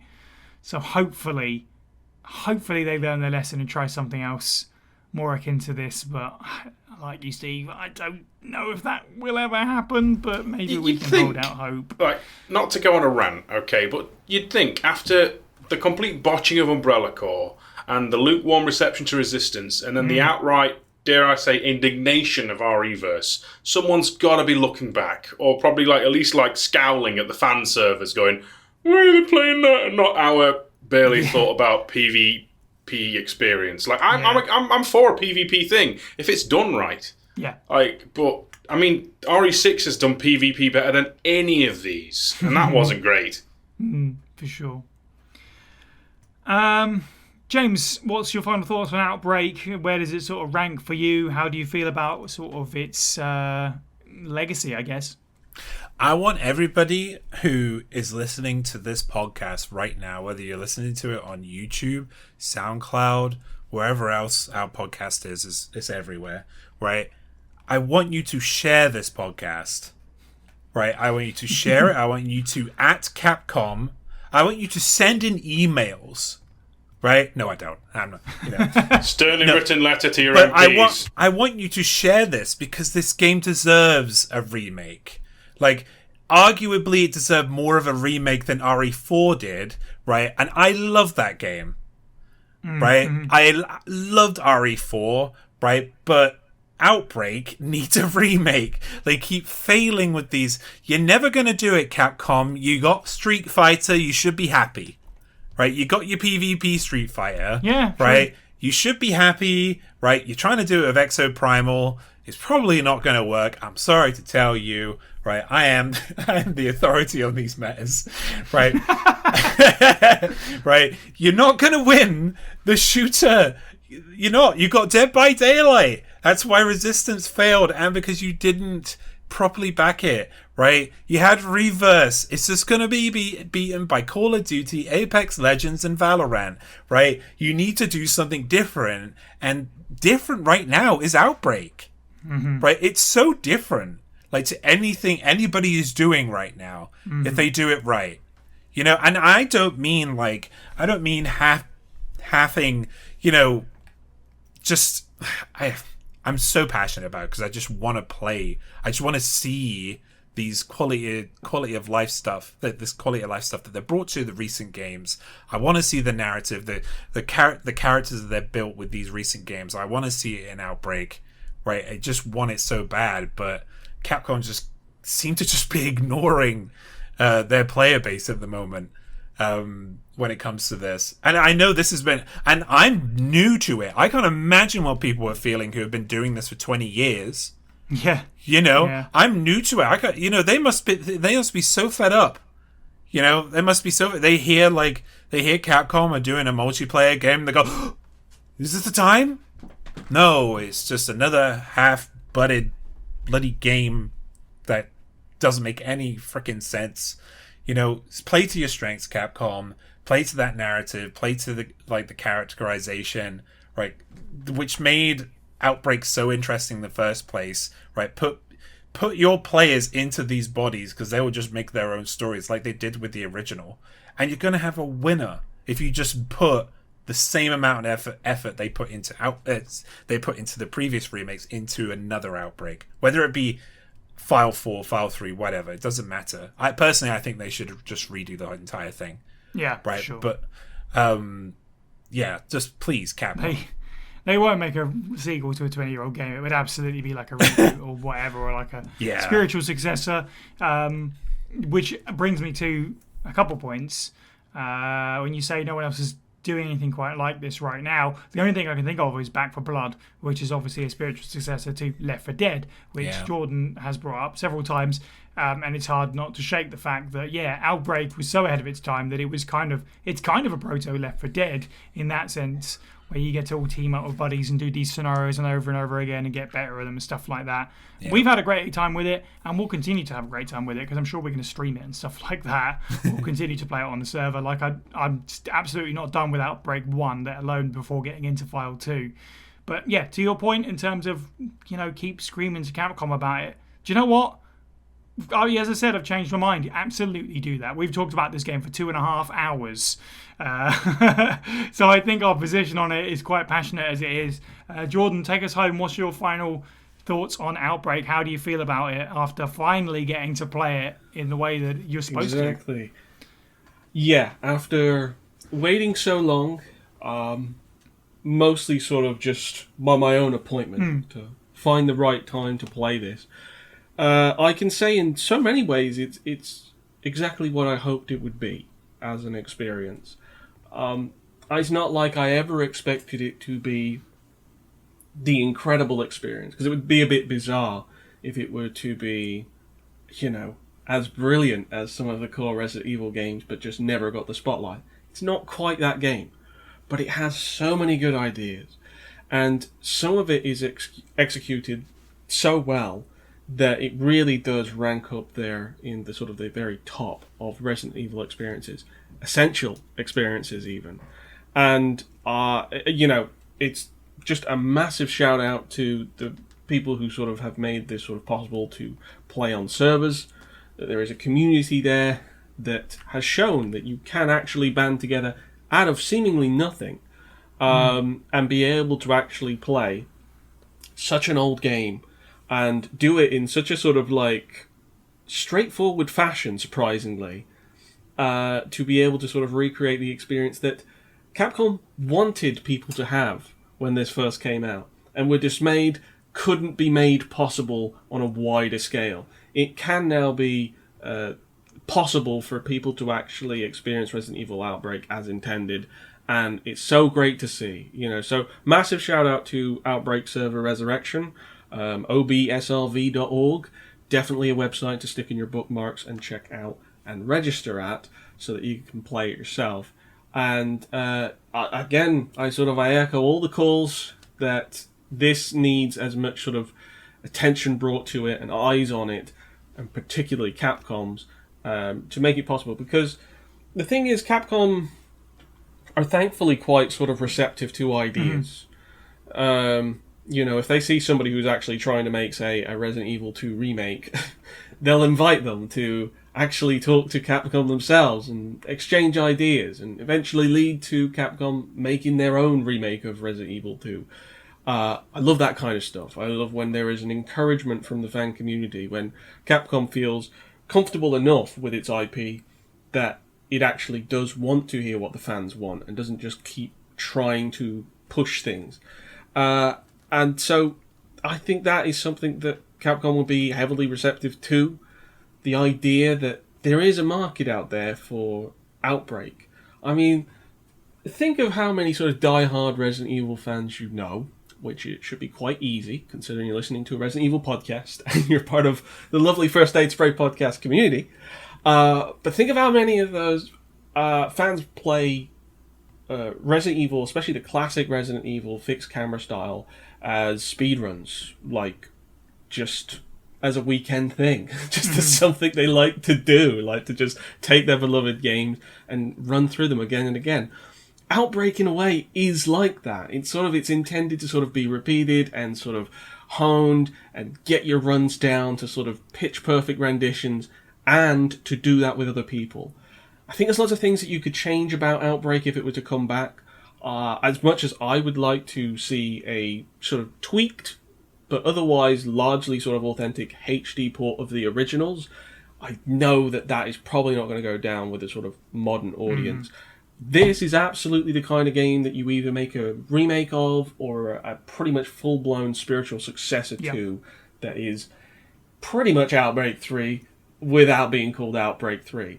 But there's so many other things that you could do with it. There's so many other ways that you could enhance the online aspect of the game now, just because it's been 20 years. We're in a completely different sphere when it comes to online games and their accessibility, and it's all there. So it was unfortunately sort of like time locked to a period where most people just didn't have access to either the hardware or the servers to actually play online, and they obviously had a really subpar experience if they were trying to just play it with bots.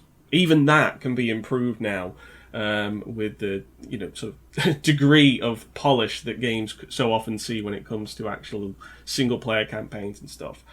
It's weird because it's not like Capcom hasn't been very busy over the last half decade or more working on core Resident Evil titles, but even despite that, throughout it all, they have always shown a case of idle hands, because there's always some kind of spin-off project going on.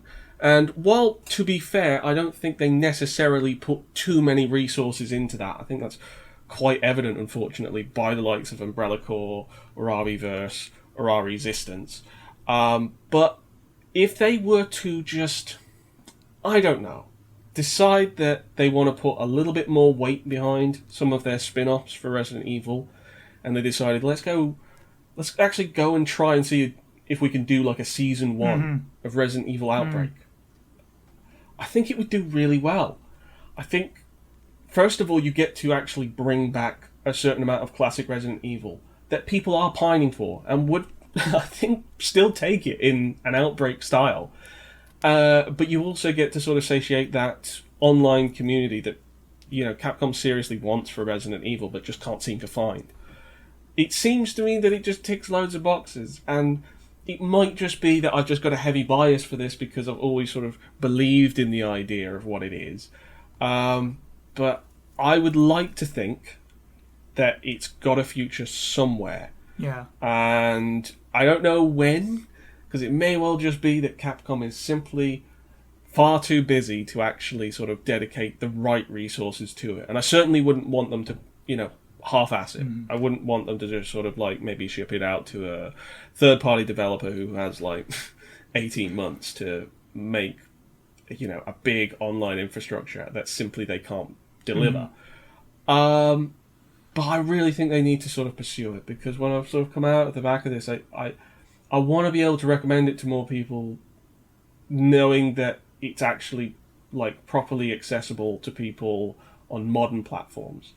The day that I can say that will be, just phenomenal, because then you get a whole other sort of brand new fandom that comes in that can appreciate all the ideas that it has. So yeah, there's so much to build from this. So it's weird because you can kind of give this game maybe, I don't know, a 7 out of 10, but there's so many other ways where it's sort of like the experience, especially with friends, is like a 9 out of 10 or a 10 out of 10.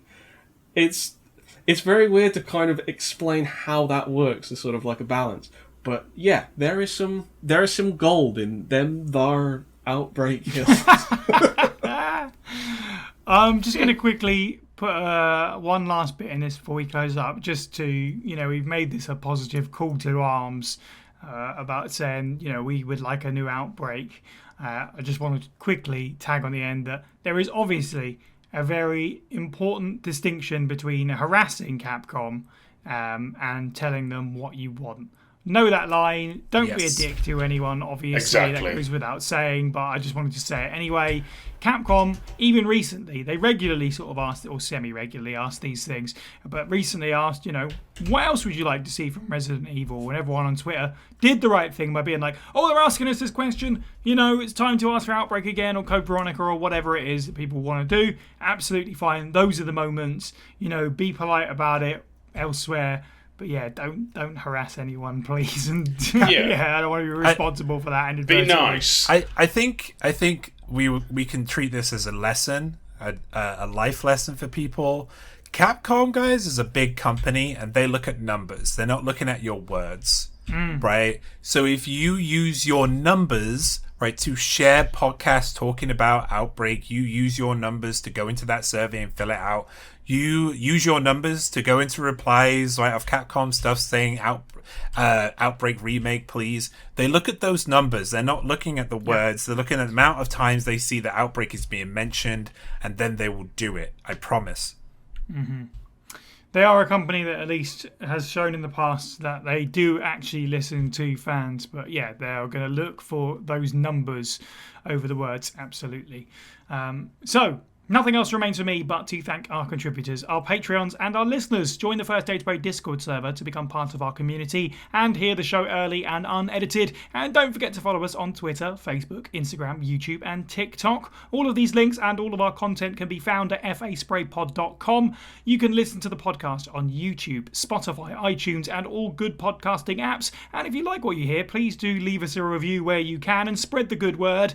Don't forget you can support the show by picking up some merch or at patreon.com/FASprayPod for as little as $1 a month.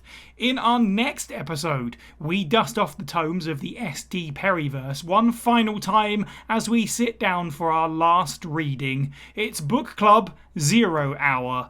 Thank you to the panel. You can follow all of the Pueblo people individually. I'm at Cyniac_123. Steve is at FB Steve Was Taken. Jordan is at Serialbox64. And James is at Moist Owlet OFF. And finally, thank you for listening and have a good week. Oh, Nelly. Bloody almost 3 hours. We could have done decisions on that.